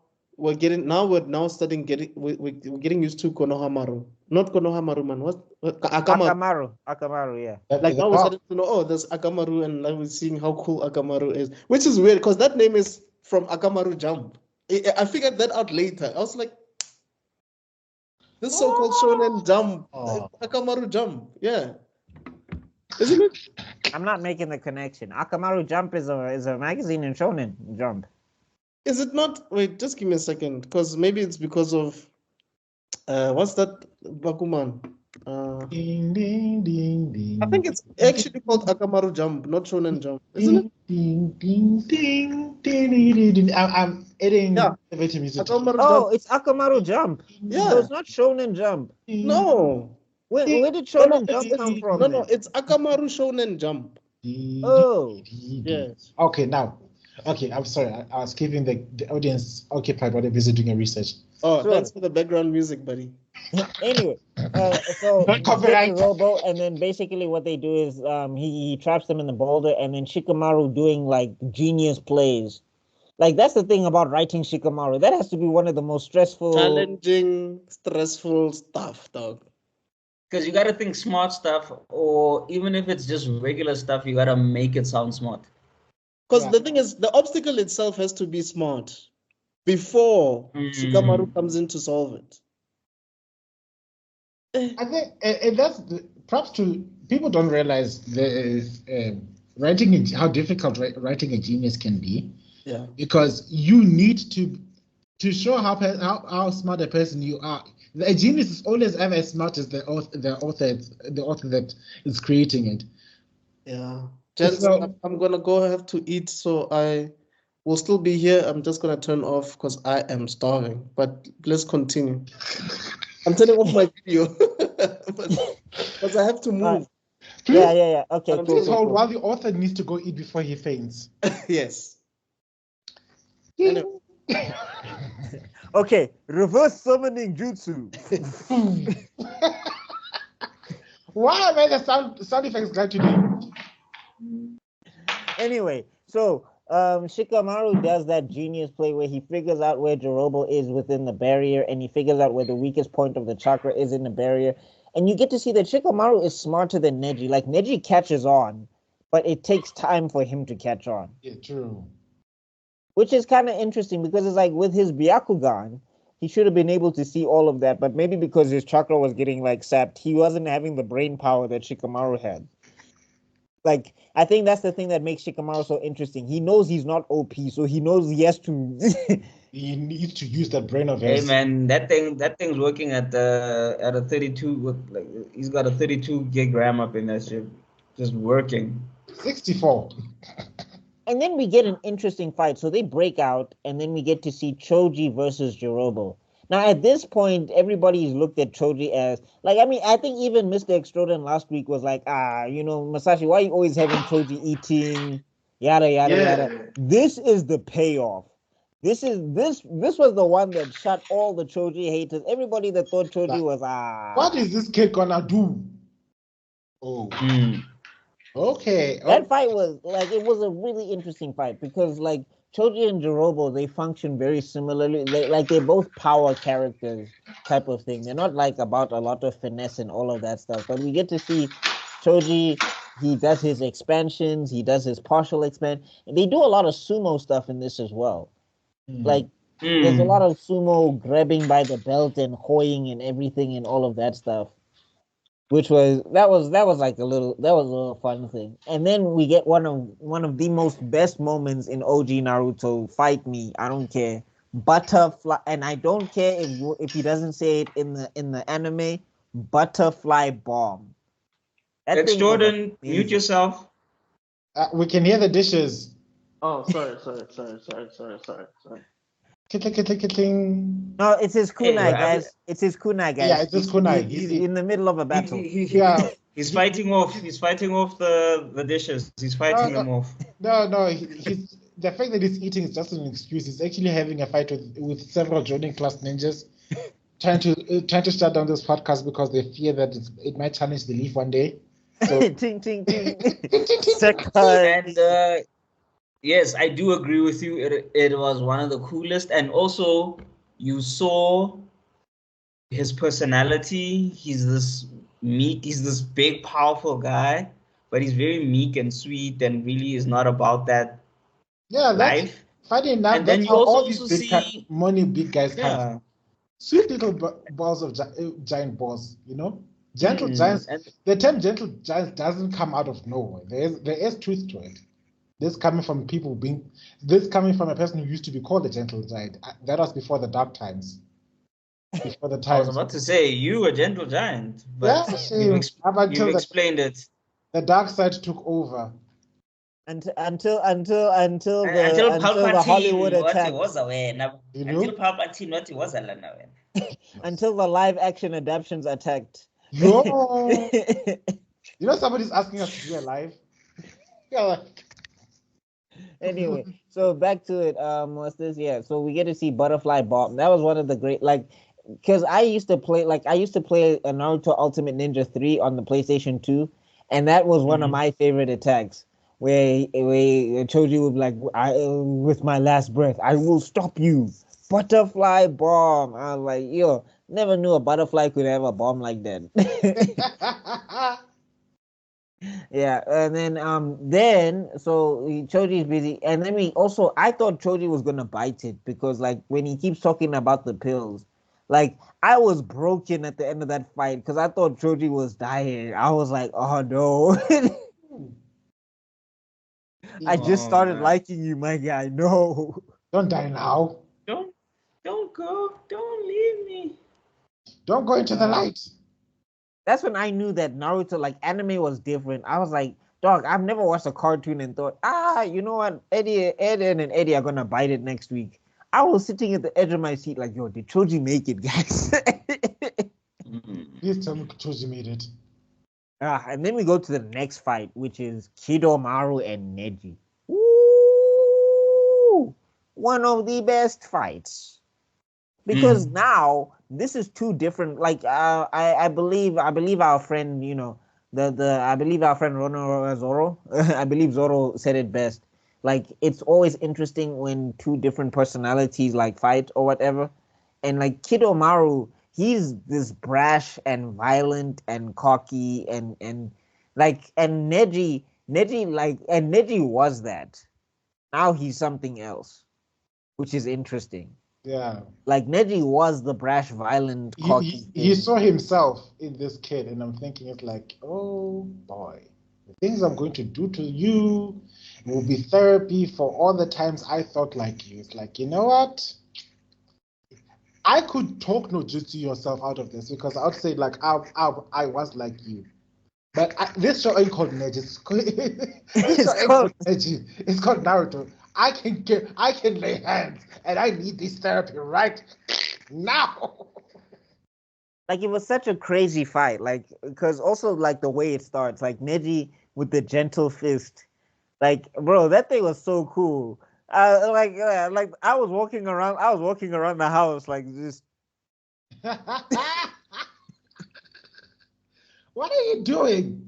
Nothing. What is this stuff? It's this satanic rituals. Busy waving around his arms in the middle of the day. What is this child doing? You know, I must cancel the DSTV. I will never. What am I doing? What is my child doing now? You're such a sweet child. Now look at you. Waving your hands around all over the house. Okay. 8 trigrams. 64 pounds. 8 what? Then out of nowhere. We are calling where's the root? Okay, hey. I need to shrink myself so you can see me. Dog, like people in high school were trying to fight with that dog. Like they be in a fight with the bully and they be like, I think that it gave rise to that is so wild, bro. Like imagine doing that in the middle of a fight. Like I'd literally just look at you and just like when I get all bad.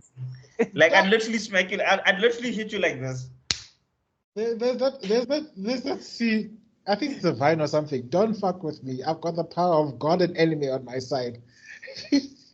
Yeah. I think I'll send you the clip. I hope I find it, but it's giving that vibe.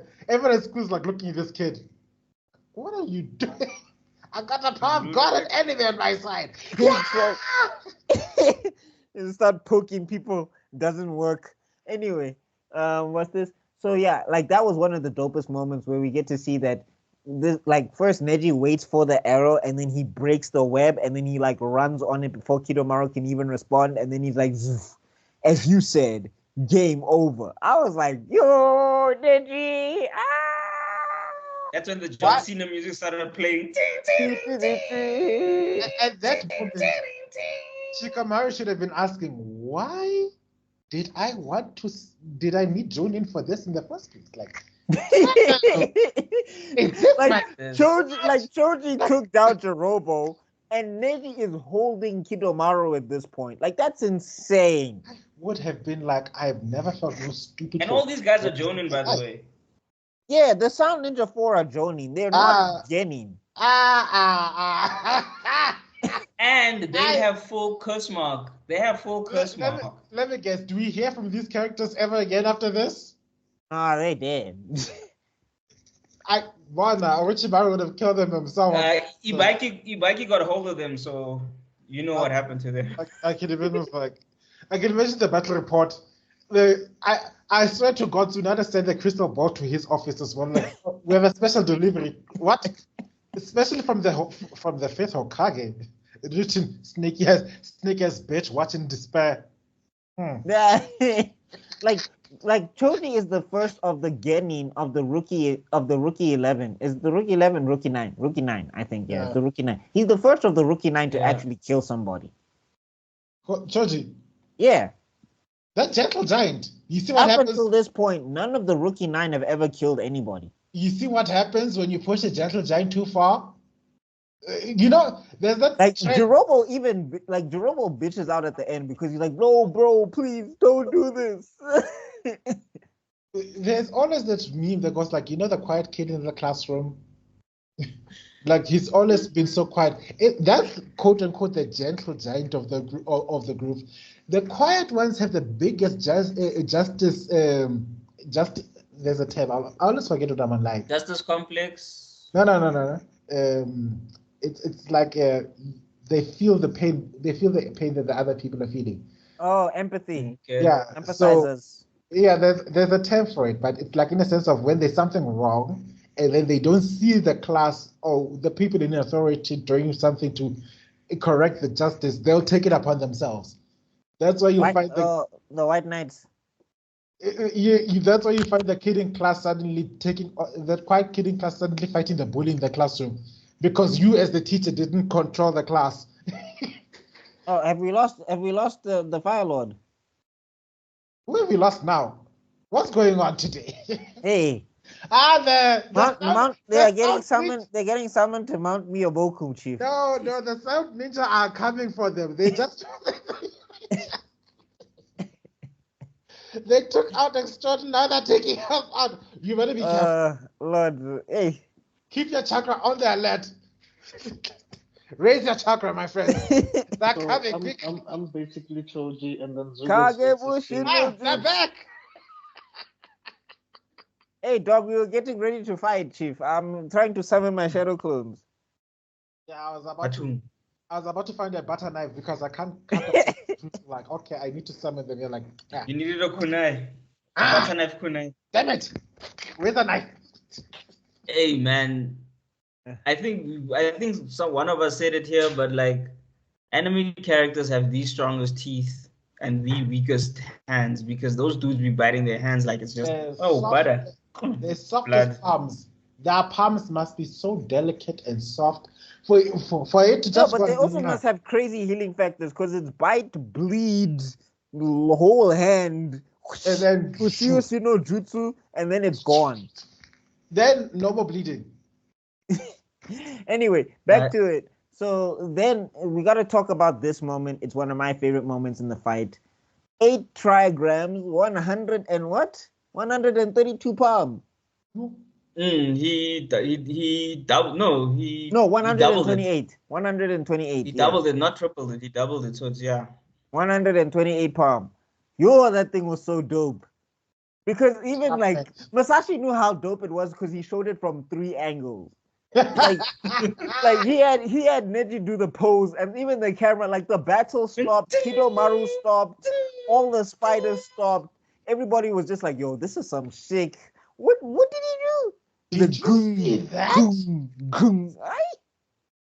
I remember the first time I saw that, and I was with the homies. Like that's all we talked about, bro. Like we forgot, like nothing existed except the like, bro. We were like, We what? forgot about Sasuke. What? We forgot about Naruto. We forgot that we need, like Sasuke needs to go get like rescued. What's the name of that show again? Is it the nature show? Hey, whatever, yo. Hey, that man in town. Ka shapan thotsa te. That man no shapan. Hey, dog, Hey, you know. mfana. Anele 64 ni man na shapan 120. Yeah, danga ni man no shapan 120. Like, even Kidomaru was shitting himself behind the tree. He was just like, hey, if that guy hits me with this thing, I'm dead. I am DAD. And this is where remember now after the tuning exam, Ziashi, that's the Hyuga clan chief. Yeah. He basically started training Neji now. So Neji was like getting the proper training now. He wasn't just getting the basic training because he's a Hyuga. He was getting like from the Don himself. And if you remember in the war arc, that dude destroyed like 30 ninjas with just the rotation. You know? Just the rotation is like Not even the war arc, just Konoha Crush. Okay, sorry. That's what I meant. My bad. Yeah, I'm saying like Konoha Crush. He was DJing on all of those sand ninjas. Dude. And then when he's done, is like the Hyuga is the strongest in Konoha. Excuse me, what? I'm sorry, Itachi must have felt it. That's why he decided to walk back. The student was like, what? Nah, man. He said that with his chest, and he believed No, this is when we believed that the Sharingan and the Byakugan were like relative. Like we believe that, like, yeah, okay, I can see when somebody says the Byakugan is stronger, maybe. And then Shippuden came in and said, yeah, about that. Itachi felt like, that's what I said, Itachi took that person, like, I'm going to the village right now. Like, where are you going? What about the mission? Like, mission, bro, calm down. Like what? Yeah, Susano. What did you say about that? Anyway, what mission? You're getting back to it, ne? So yeah, then after that, we get to see the brilliant play where Neji takes an arrow, channels Gentle Fist into Kidomaru, and then follows it all the way back to Kidomaru to hit him with the palm things and kill him. Because Kidomaru also didn't make it. None of them did they? None of them made it. Oh, wow. No, Tayuya dies as well, and Sakon and Yukon die as well. But these kids are little killers. Jonin killers. No, well, Tayuya, let's be fair. Because now we get Shikamaru versus no. So we get Kiba versus Sakon and Yukon first. Because they try to do an ambush basically, and it goes sideways, and Sakon and Yukon and Kiba fall to a ravine or whatever, and that's where they fight. And this is when I was like, yo, Masashi didn't give Kiba some shining moments, because like Kiba did not look good in this fight.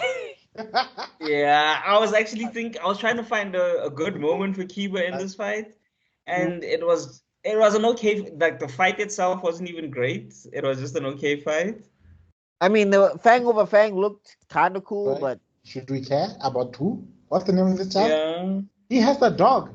Which one? That guy. Yeah, Akumaru. Like, and he only started winning. He only started winning technically when he was stabbing himself. Like, that's the only time he actually started winning the fight. Yeah, man, it was not his shining hour, but anyway. Yeah, moving on. Everyone got shining hours except him. Yeah. Moving on, then we get Shikamaru versus Tayuya, which is one of my favorite battles. Mr. Extrodin, we're talking about your boy, so you must come. I just want to say something. Has Keeper won any fight ever? He beat a bunch of people. He beat a bunch of fodder in the war arc. Oh, okay. But in Pardon, he's beaten. I mean, he even beat. No, he didn't beat Sakon. Didn't thingy come through?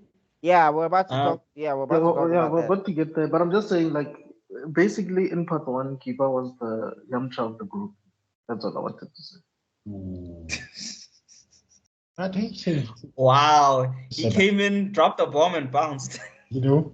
No, Rock Lee has has 2 W's on Naruto and Sasuke. So yeah.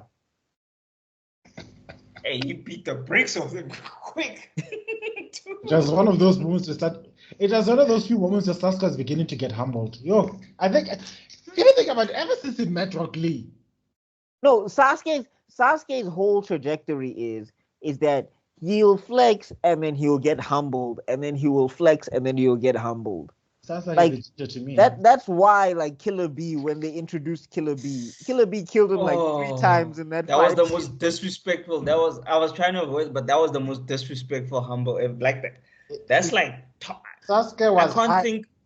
I can't think of the top of my head of a more disrespectful thing that happened to an anime character than someone pausing and whipping. And remember, he was already whipping his ass, and then he pauses, writes down a rhyme, and then continues the beat down. Like, it's like, I've got some balls to spit. No, and he was slow. He was writing it down. Dog. He was like, I come through with the fire. I'm hot sauce. Whatever. You know what kills me?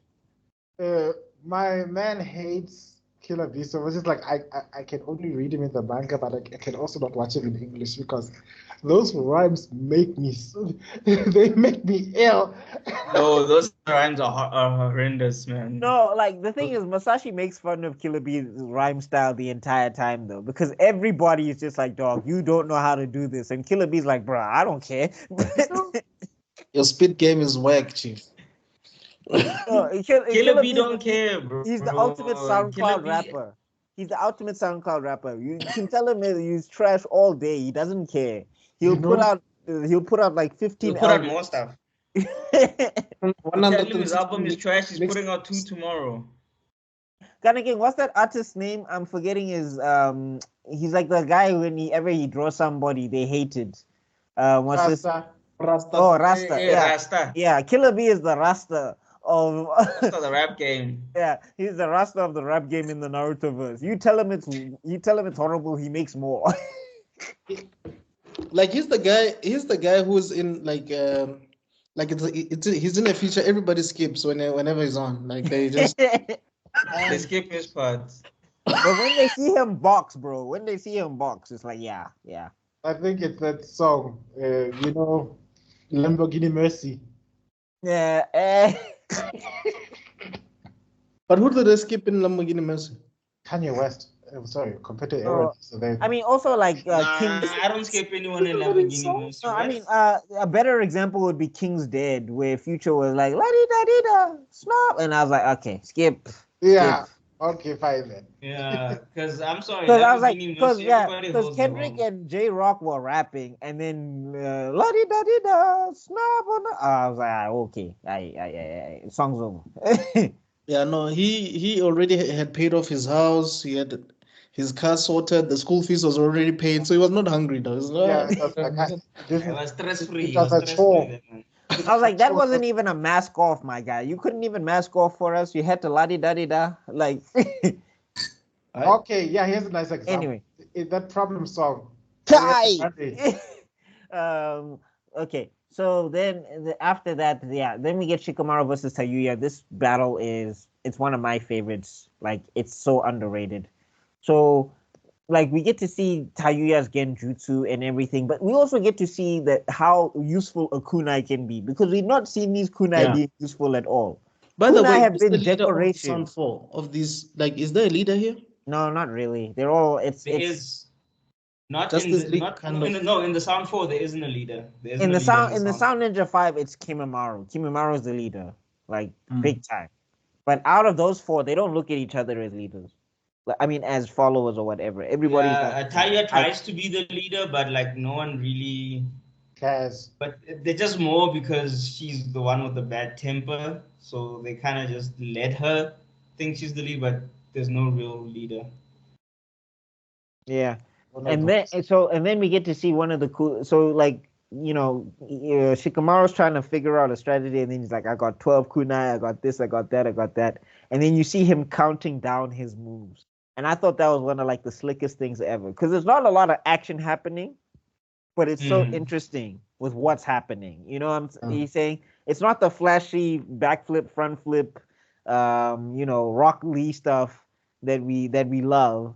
But it's like, yo, this is so cool that he's able to do this with the limited amount of kunai that he has.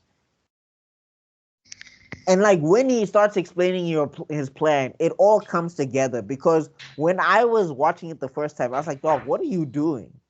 Like, why are you just throwing random kunai? What's the plan here?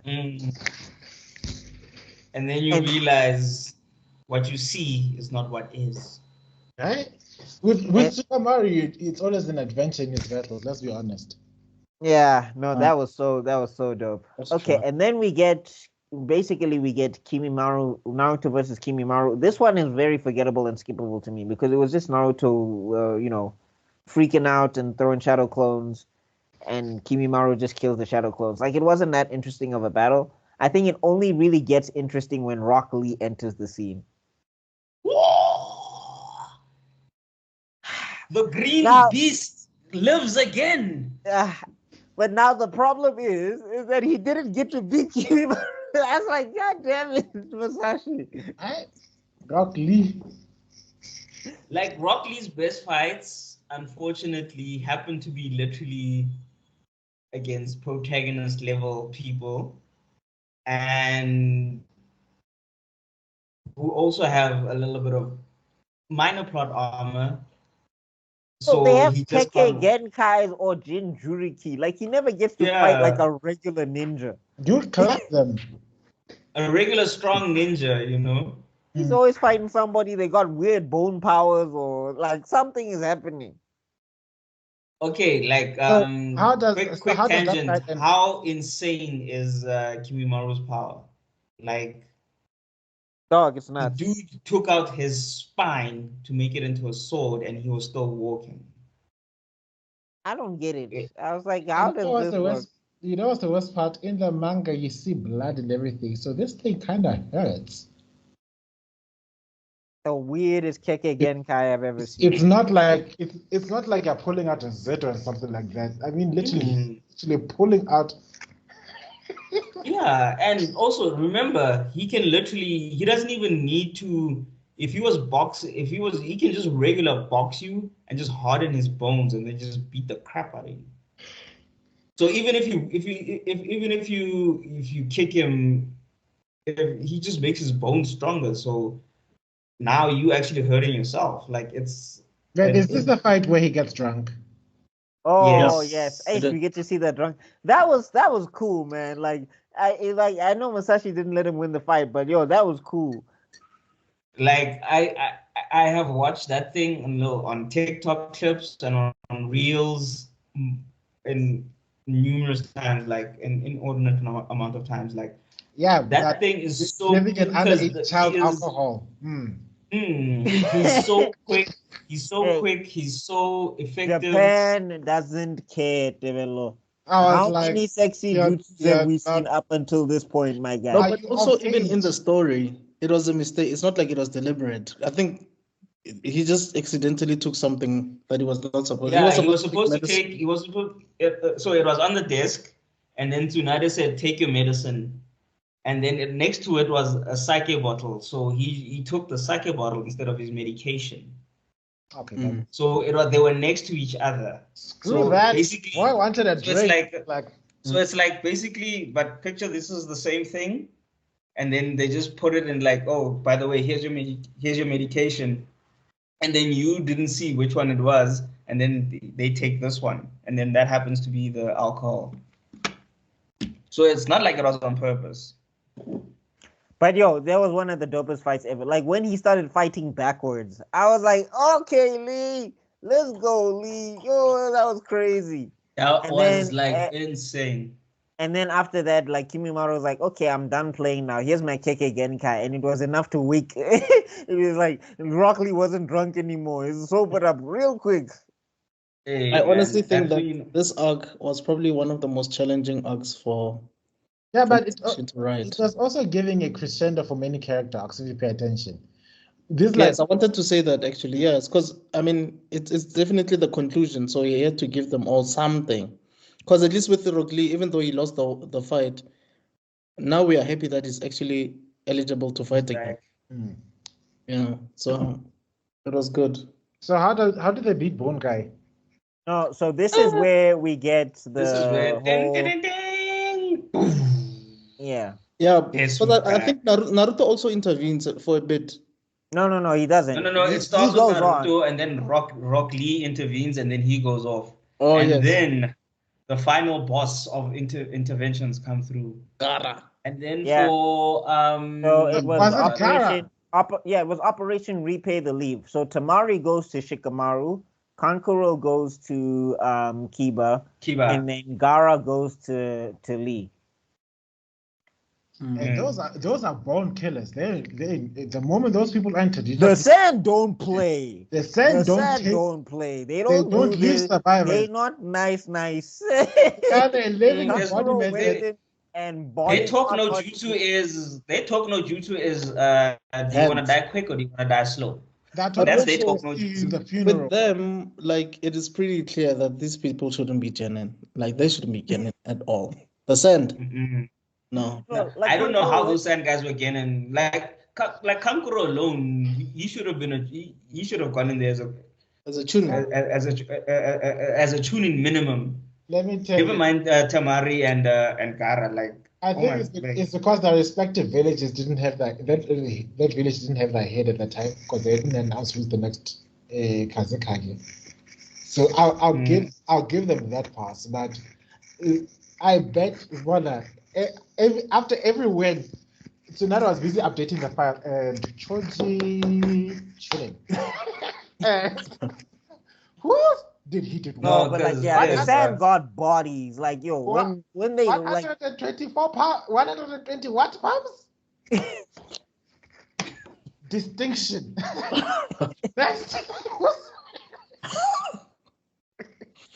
I'm sure she must have been impressed by the Rookie Nines thing resume, except for Ino, Tenten, and Sakura. It's like, that's why the ladies. Sakura, go get me some tea. I need a bunch of flowers for this entire section here. I don't know. Hey. Maybe because Tenten did do something, she did get active before she got bodied. But that Sakura versus Ino fight, everybody when they rewatch, they skip that one on the rewatch because they're just like, I don't care, Chief. Yeah. Because nothing happens. Touch your hair. It's like the only thing that saves that fight is the backstories, because you actually start seeing that they were friends since they were young. That's the only thing that makes that fight a bit worth watching or worth reading. And then that's also where you realize Sakura's crazy because she has an inner Sakura who managed to kick out. Dude. Shanaro. Yes. Girls possessed. Like I would have been like. After that moment, I've been telling the whole village, that girl has a demon inside her. Forget Naruto, we've seen the 90s. There is something cooking in that girl. And when it breaks free... And there's no fox. There's no demon anything. We can't seal it. It's unseen. No, that was the evil that drove her towards Sasuke. Anyway, getting back to it.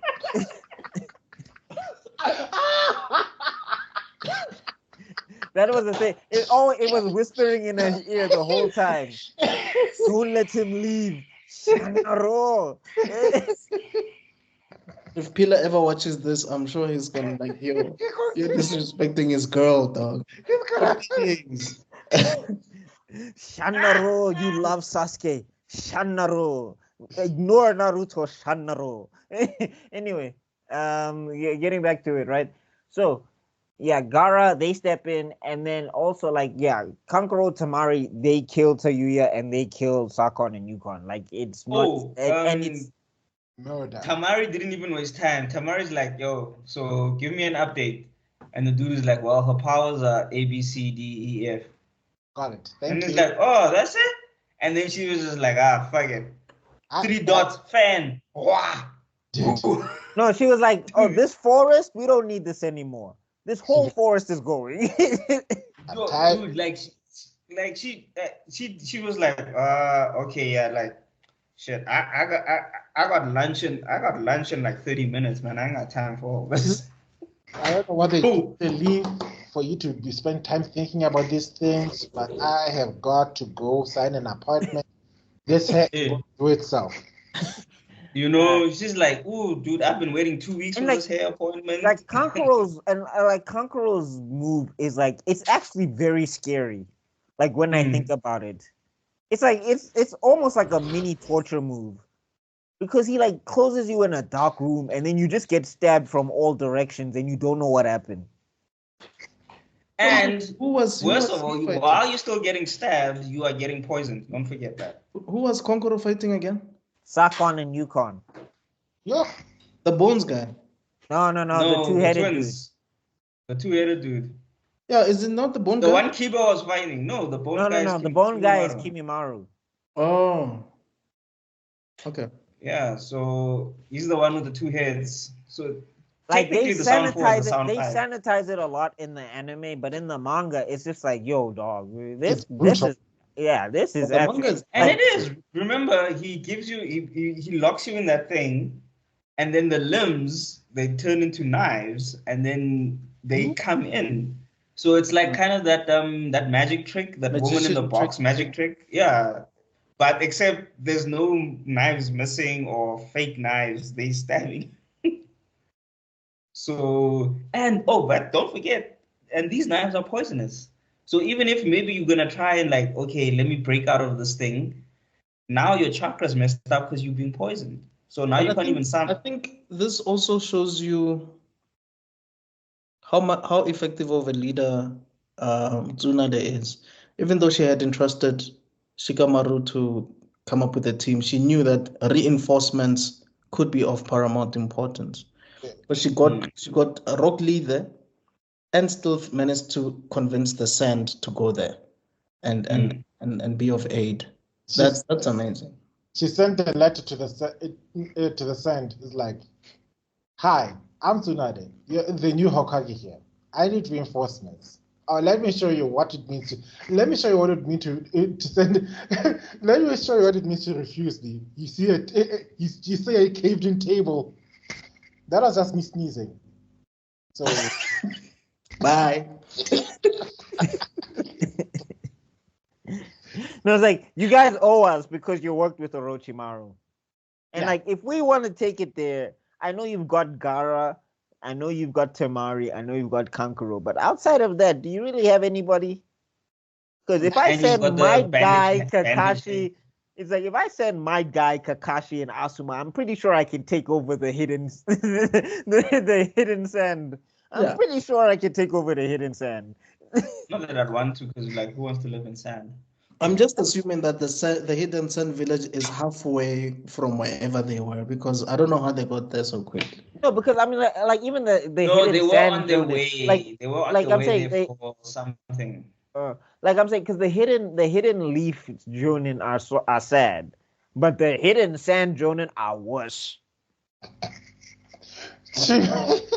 They don't even have one like noteworthy guy outside of Kankuro and Tamari. There's not even like one where you can be like, okay, yeah, he's somebody.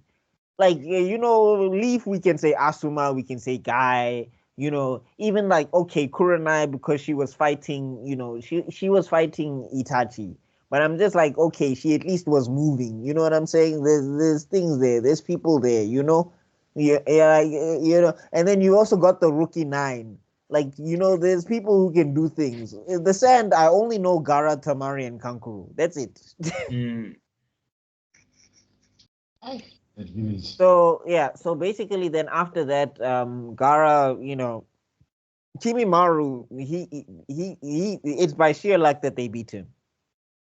Like, yeah, let's be real. Like, you know, Gaara, you know, Gaara, by the way, he got some plot armor there. He was lucky though.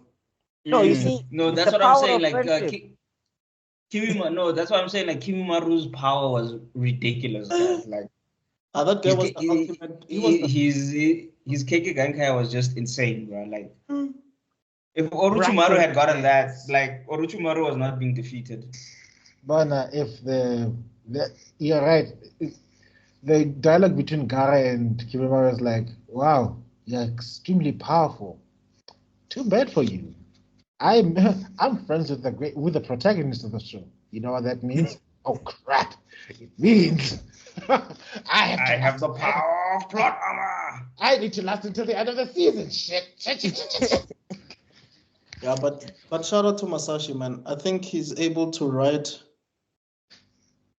compelling antagonists. Yeah. Because honestly, like those guys were not just sent there to fetch Sasuke because they know a few jutsu. Nah, they were like creme de la creme, dog. They were like, Shout out to Masashi for designing different compelling villains. You know how difficult it is to design more and more villains as the story goes along. It gets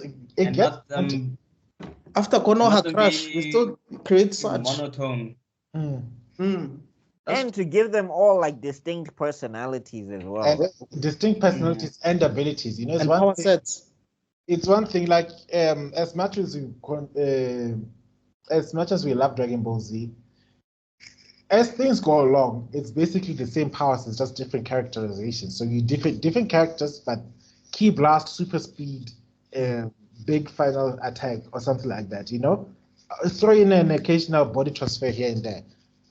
Here we've got different abilities and different personalities. And like sometimes it's the same ability going up against the same ability, like Jirobo and Choji, but then sometimes it's two different types. Like Tayuya is a very different fighter from Shikamaru because she's like strictly long range. And then we get Kidomaru versus Neji, where Neji is a close quarters combatant and Kidomaru loves distance. Like he's not somebody like he fights ninja style where he's scoping you from the shadows, and Neji had to figure that out. That's true.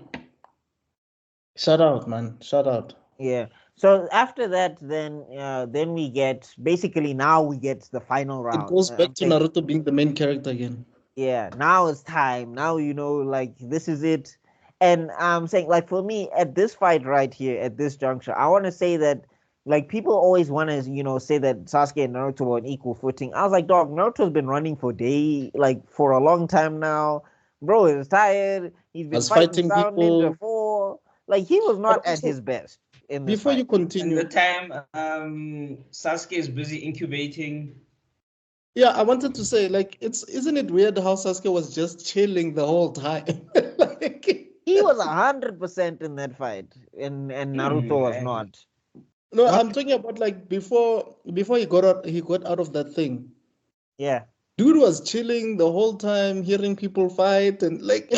No, he was actually dead. Remember, he had to die or whatever to be a vessel, so he was dead in there. Huh?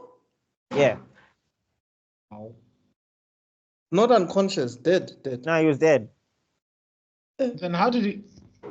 Okay, so how? The curse mark. So it was like they were preparing his body to be a vessel. So he had to, they had to basically be able to infect his body with the whole. They had to amp his body up to be able to receive. I get you. So he had to shed the initial one. It prepares him, and then when they put him in the incubator, now he's been prepared. Now. The first bite, marinate. Okay, so they defibrillated him basically. Yeah, that's the word I was looking for. Yeah, but also I think we're missing this whole thing about the whole decoy thing because it was like they had two of those things, right? No. The decoy was. Are you talking about when Naruto gets it away from Tayuya? Yeah, man. If I remember correctly, wasn't there like a whole thing of we finally have him and then only to find out that there's nothing in there? No. So what happens is that Shikamaru does come up with a plan, and they manage to get it away from from Tayuya. I forget what the plan was. I forget the details. But yeah, Shikamaru came up with a plan. Naruto gets it away. They're about to run, and that's when Kimimaro steps into the picture. And he takes the vessel, and then he goes towards Orochimaru, and that's when Shikamaru has to fight Tayuya one-on-one while Naruto chases Kimimaro. Right. That makes more sense. Okay. Yeah. So now here, it's the end game. It's the battles of the battles. It's Sasuke versus Naruto. What do they call that place again? Valley of the End. Valley of the End. He did it Valley of the again. God End. damn it. Stop syncing with me. Unsync jutsu. Again. But we had already spoken about this. Guys, we're all in the same room. We're just pretending to be in different places. No, but me and one big Tebello complex. keep doing it's a running meme at this point. Like It is scary though. That's There's what's at least 5 videos where we've done this now. Yeah, it's scary. It's really scary, guys. Like if I ever get time, I'm actually gonna do a super cut of whenever it happened because yeah, it's scary. My thing is special effects that come out of nowhere. Your thing is sinking. I don't know what's going on. What's going on? Mercury retrograde or whatever it's called. Oh Lord! And the sound. I'm never gonna beat the Yu-Gi-Oh. I'm never gonna beat the Yu-Gi-Oh allegations. I'm Yugi and he is Yami. God damn it! Yeah. That's unfortunate. Damn. You transformed to a 6-foot fat man. Who's I'll drawing take my millennial atom back. My guy, no. Who's constantly drawing Monster Card? You know, I was like, no, I thought it'd be a sexy pharaoh. What is that? Continue or not? Oh, I thought you were. Anyway, getting back to it, right? So, Valley of the End, and then that's when you know, big and what's this? We get to see this fight, and the fight is good. I really do like this fight. Now, one thing people need to remember is that Naruto's head is not in the game at the beginning. It takes a while for him to get started. Like revving up an old car engine. Because he's like, all right, dude, let's go home. Why are you doing this? And then he's just like, are you telling me that I left all of those people back there just for you to cop an attitude and go towards Orochimaru? I will beat you I'll beat you senseless, cut off your hands and arms, and drag you back to the village. They'll fix you there. Don't you dare tell me that nonsense.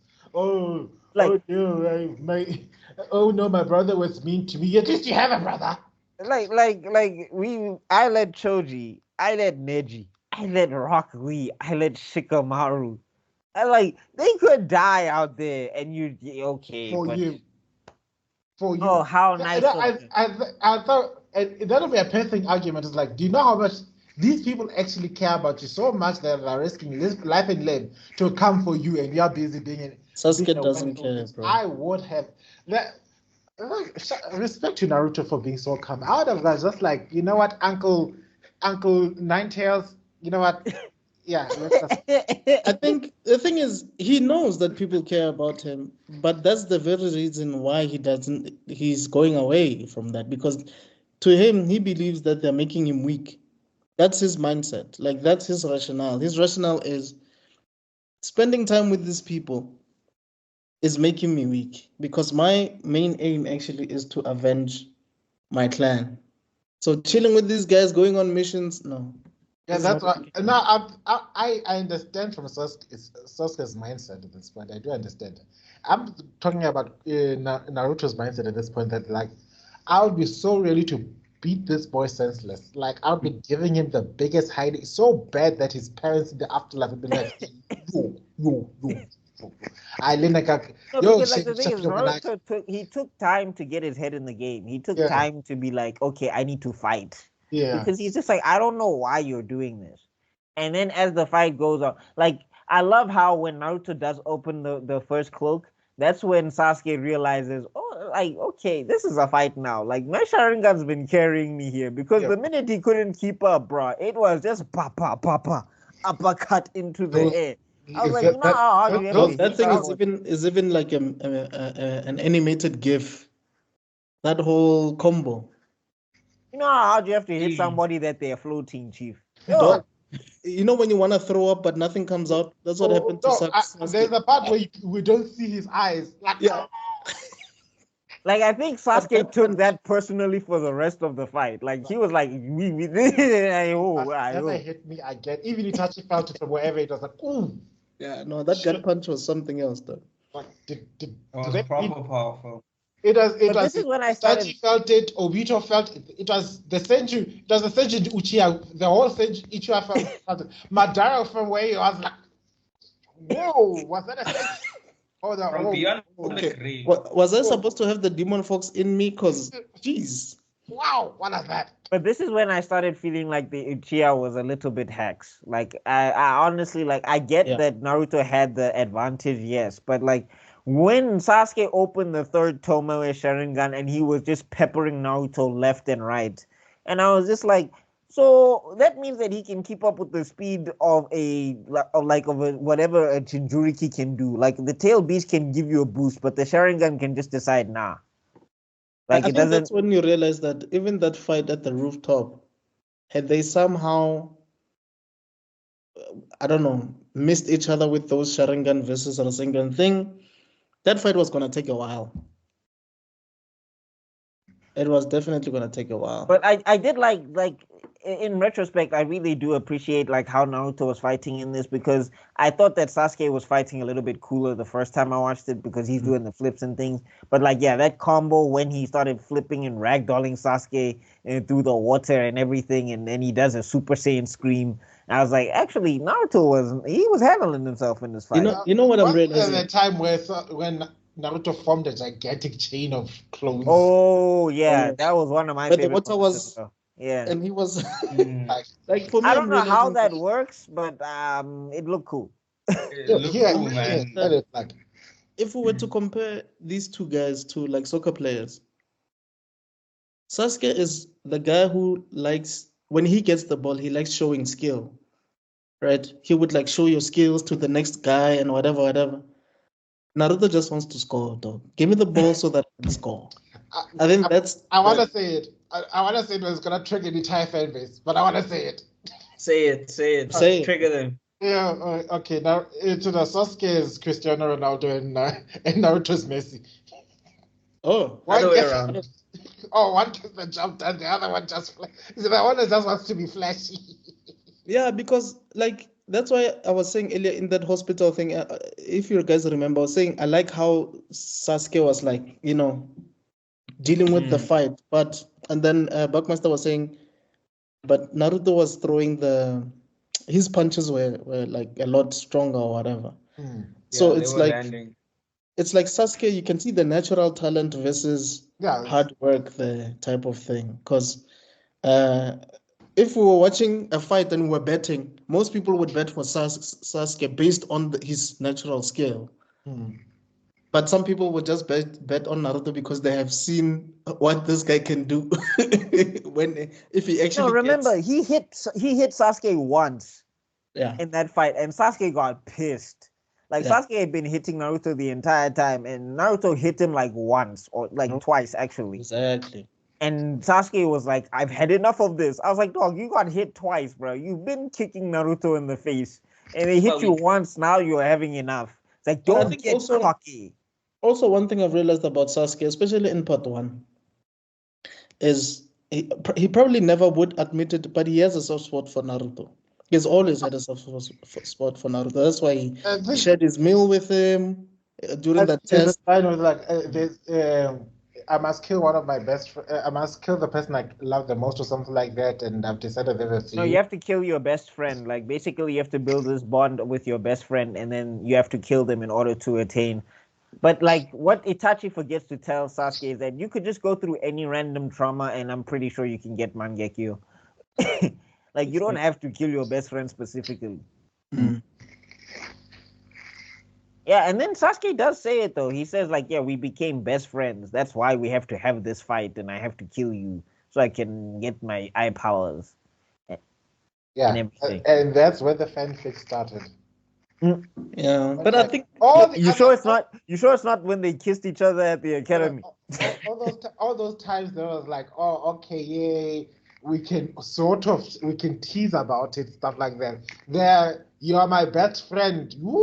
That dialogue. That's when like. This is Cap and Bucky all over again. But yeah, it's this best friend is an innuendo. I bet this is an innuendo for something. Yeah, because he don't care about Sakura, but he seems to be caring a lot about Naruto. Yeah.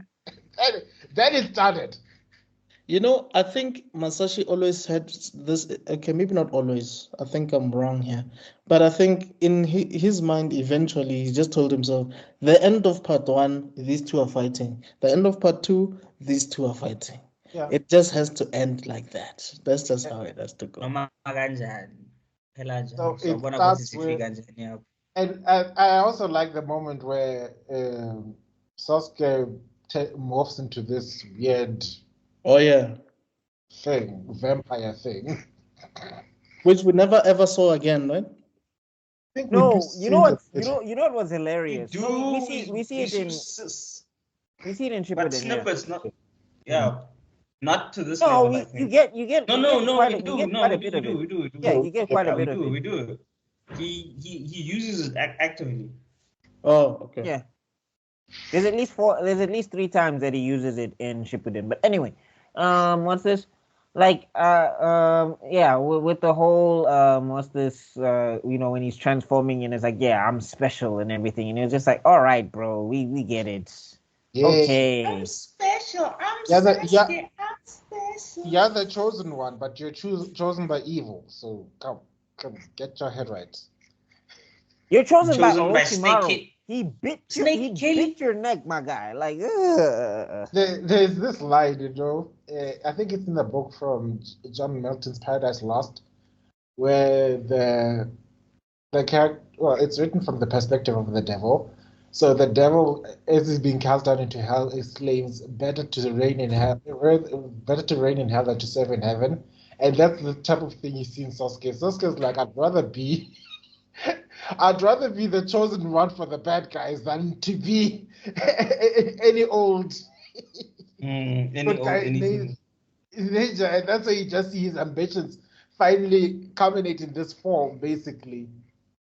I mean, it's brilliantly written that Naruto loses because, okay, of course, there was going to be more story. They couldn't just end the story here. Yeah. But it's also in the sense that, like, Sasuke does call it out that he's like, dog, you were alone from the beginning. You don't know what it's like where you had somebody and then they die in the most horrible way possible. Yeah, that's yeah.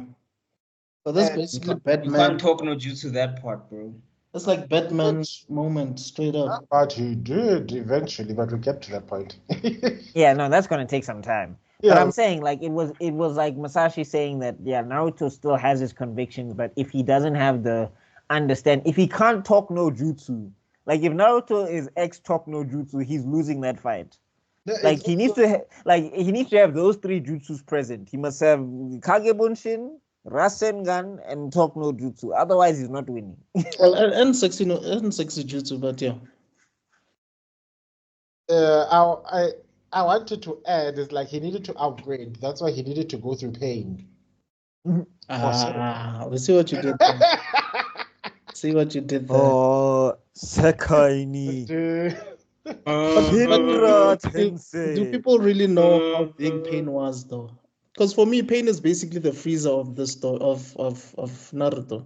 Like it was huge. It was a big deal. I think he's the Cell, not the Freezer. Who's the Freezer? Orochimaru. Orochimaru? No. Madara would be the Freezer. Madara would be the Freezer. It was like in reverse. Yeah. Because I think the thing is with Frieza is he doesn't have a lot of pathos. Like he's very much, I'm evil dictator, I'm one note, I'm simple. Yeah. Whereas Cell, there was things going on. He's multifaceted because he has Saiyan tendencies and then he has Frieza tendencies. So like when he was challenged to fight somebody strong, like for example, he could have killed Trunks, but when he found out Trunks got stronger in a day, he was like, I wonder what Goku could do with that. I'll let you go back and tell them I'm starting a tournament. It's not Madara. That's kind of like Cell. No, Madara is he's very flexy, but he's not multifaceted. Like you get him when you see him, type of thing.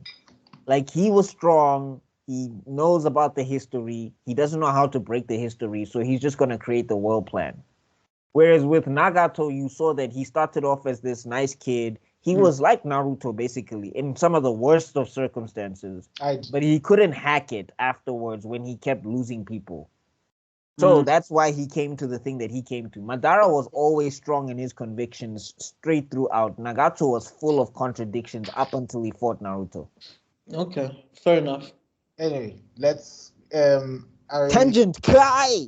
Okay. So is there anything we missed out about that fight? Oh, the clash. yeah, we got to talk about the clash.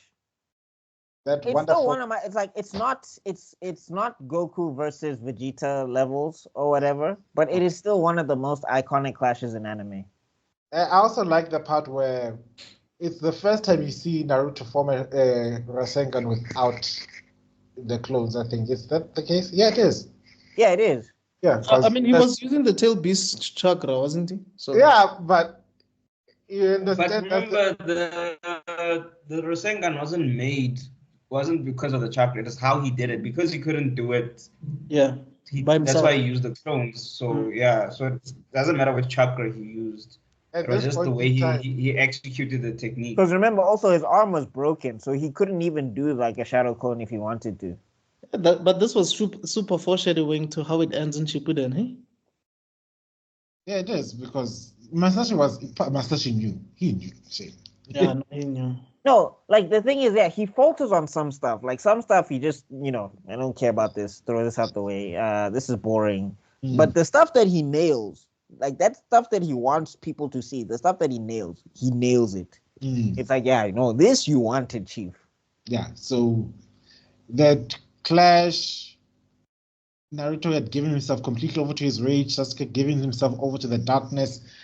It meets titanically, biggest explosion. I think it was at that time one of the biggest explosions. And there we see Naruto lost. And I was so pissed off when I first saw that in the manga. I swear to God, I was like, what? What? Oh, that's for nothing. But I think that had to happen story-wise. Story-wise, I get it. But it was heartbreaking, dog, the first time. Because No, it was straight up because Sasuke it's didn't Naruto, so you think staring with Oin.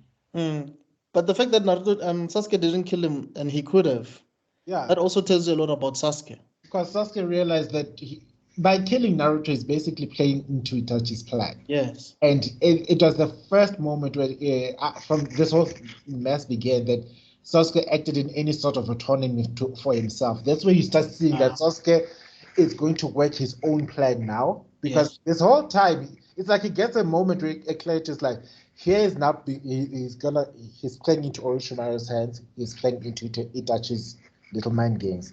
At this moment, he's realizing that, yeah, you know what, screw everything. I want to do my own thing. And I'm going to do my own thing my own way.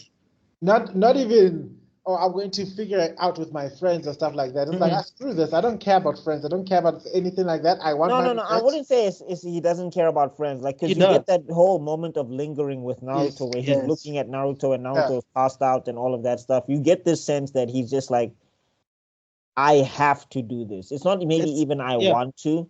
Yeah. Like, you were my friend, but like I gotta do this. I can't. I think it's like Gin in Bleach, where it's like I'm gonna do this thing my own way without getting anybody else involved. Yeah. Because also remember, he even says to Naruto, like, it's just too late. I can't turn back now. I can't. Yeah. He has given the Darth Vader line, it is too late for me, my son. Yeah. And then he went, no. Anyway. So ratings. I will show you the true nature of the Force. What are your ratings? It's your master now. This is a 10 out of 10. This arc and then after this is fire. And I think this is where before we give the ratings, when the fillers came, I think this is where he missed out on like establishing some of the other characters so that we can see what they do. Yeah, but that's not his fault. Naruto, no, I'm just saying, like, you have all these characters that you've introduced. Let's see some progress in them, or let's see some. I mean, maybe like Masashi could have just like written something for the animators to draw, like just some script or something that they could have, Yeah, You Because know? there is some fillers that are worth something, like the Gara, Yeah, the Gara like filler. the Gara filler I enjoyed, Yeah.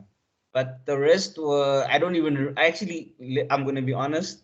Oh Besides no the no no! Gara There's also filler, the one. I don't remember. I don't remember any other filler besides the Gara filler. No, there is the one with Rock Lee and Might Guy where they get trapped by that guy who wants revenge on Might Guy because he defeated his father in taijutsu or something. So you get to see Rock Lee and Might Guy in action. Like I always enjoy that. But Yeah, I think I did see outside one of of the that, episodes where Okay, there were I these don't two remember guys. that one. I There don't was an know. episode where there's these two guys. It was like a funny episode though. They wanted to come and invade Konoha or something, but then 1010, I think 1010 Neji and Rock Lee caught them or something, and then they chased them away.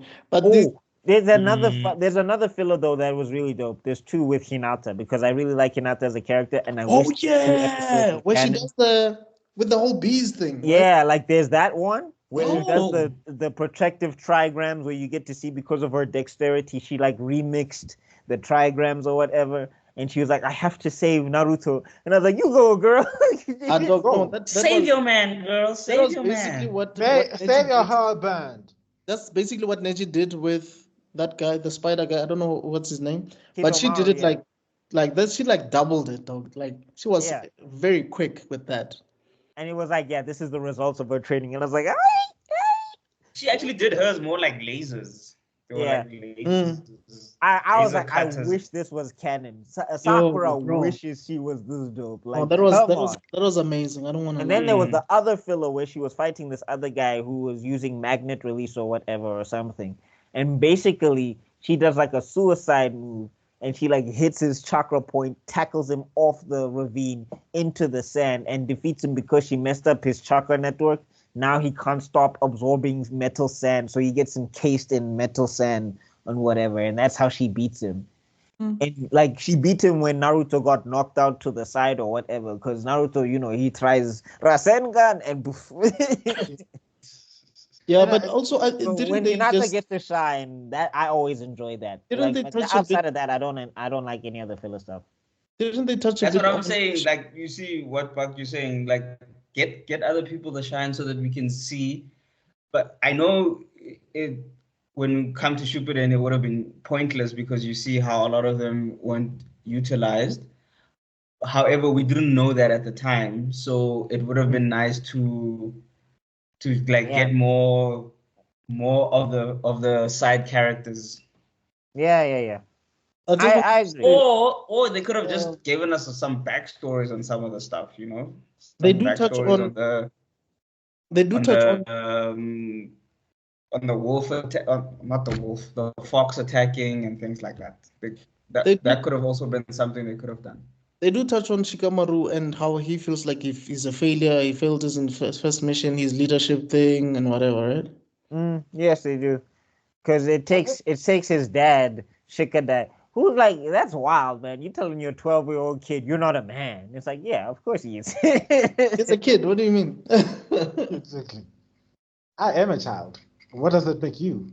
But also, I don't think he really failed. It's just that Sasuke wanted to leave. They actually No, they were acting on an incorrect premise because it was like, oh wait, he needs to be rescued. It wasn't a rescue mission. If it was a rescue mission, he would have succeeded. This was Sasuke becoming a rogue ninja. And they only found out too late, like, oh wait, you are leaving us. You are choosing to leave us. Oh. Yeah. So I don't know why he was so hard on himself. Okay, because in that No, case, I think also because remember, a lot of the strategies that he came up with, like Choji and Neji were that close to dying. And he also didn't make it himself. And then Kiba also didn't make it as well. Like it was too close. But Like, also, isn't remember, that he the was whole point of against wasn't that the Jonin part of level stakes? ninja. Yeah, the stakes were that high. You know? Yeah, but I'm saying you can't like, but he was waiting outside the you know, the operating rooms. Like, you know, like you can't tell him to take it easy on himself No, I if get somebody you. died on his watch. I get you, but also that was his Because we get to see mission. what happens later with that. And like Shikamaru's always been a person who takes that stuff personally. Very, very personally. Yeah. Look, I do get it. I understand, but look, Doc, he was just too hard on himself. It was his first mission. You know what I mean? Like as a tune-in, as a leader.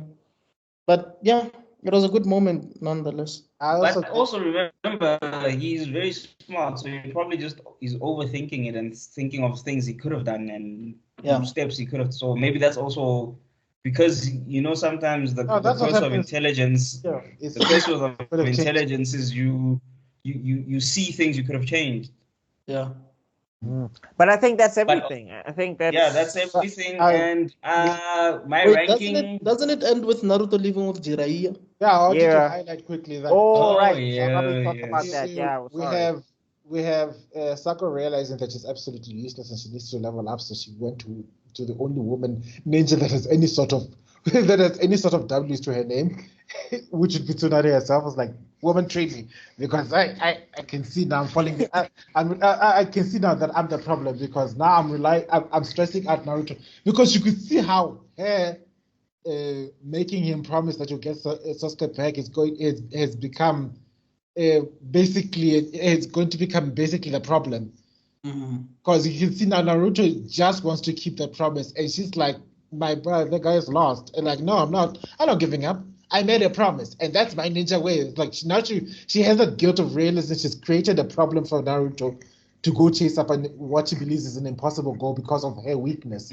So she now goes to Tsunade and say, woman, you see this? I don't want this anymore. Fix me. Remove the uselessness. Yeah. Like Tsunade just looked up from it, just like, I only promised to try. And then Jiraiya is also the one saying, like, dude, forget about Sasuke. He's gone now. Like, let him go. It's like, no, I'm gonna bring my boy back. and I think because Naruto has the one perspective that many other characters don't have. I think people get angry at this point because, so Naruto, you're in Delulu land. You don't see that Sasuke is evil now. What. But he knows the Sasuke spared him. So, like Luke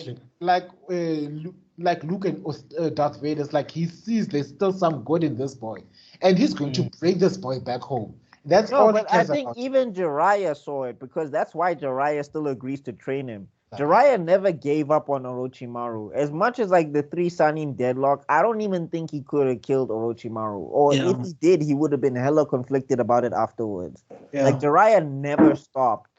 That's why he kept looking for Orochimaru. That was his Sasuke. And you see there comes a point in time where you see that the characters that do decide to go that route and kill them, they always regret it in the end. And if you pay attention, spoilers for everybody, close your ears, Hashirama kills Madara because he decides to prioritize the village over his friendship with Madara. And it still didn't, it's basically made things even worse, basically, if you look at it from the whole storyline. Where if he focused on trying to save this man from his own darkness, by saving him, he inadvertently would have saved the village. But that's when you stop thinking. That's where Harishima's biggest failing was duty first, friendship second, and Naruto was like, F that. Friendship first. I want to save my friend. Bye. We'll figure it out. You are my friend. Thank you, my friend. I guess this is the best way to end it, because we're just basically telling people up next is Naruto Shippuden. You know? Yeah, but anyway, we're gonna probably take a break from that and do something else. I think we're gonna jump into Bakuman or something like that next. Yes, we're gonna jump into Bakuman. Okay, so after I finish rewatching Naruto, because now this is maybe rewatch Naruto, I'm gonna jump into Bakuman. And I think after the Gara arc, we'll probably hop into Static or something. Yeah, because we must. I just wanted to highlight. I lost my train of thought. Ratings. Oh yeah, this is a 10 out of 10 for me. Also, it's unanimous. This arc was a proper climax. This was like was set of development payoff. I would have seen this is some nice payoff for I think also various characters. That's what I like. Neji carried most of some of this. Like that fight was insane. Like it was amazing. Neji and Shikamaru, dude. Yeah. Oh, now I remember what I wanted to say. That Shippuden, by the way, means hurricane. So Naruto Hurricane. Yeah. And this is something that people don't know. It's That would similar make to more Dragon sense Ball if it was Z. for Might Guy or Rock Lee. It's similar to Dragon Ball Z because in the manga, it's just Dragon Ball.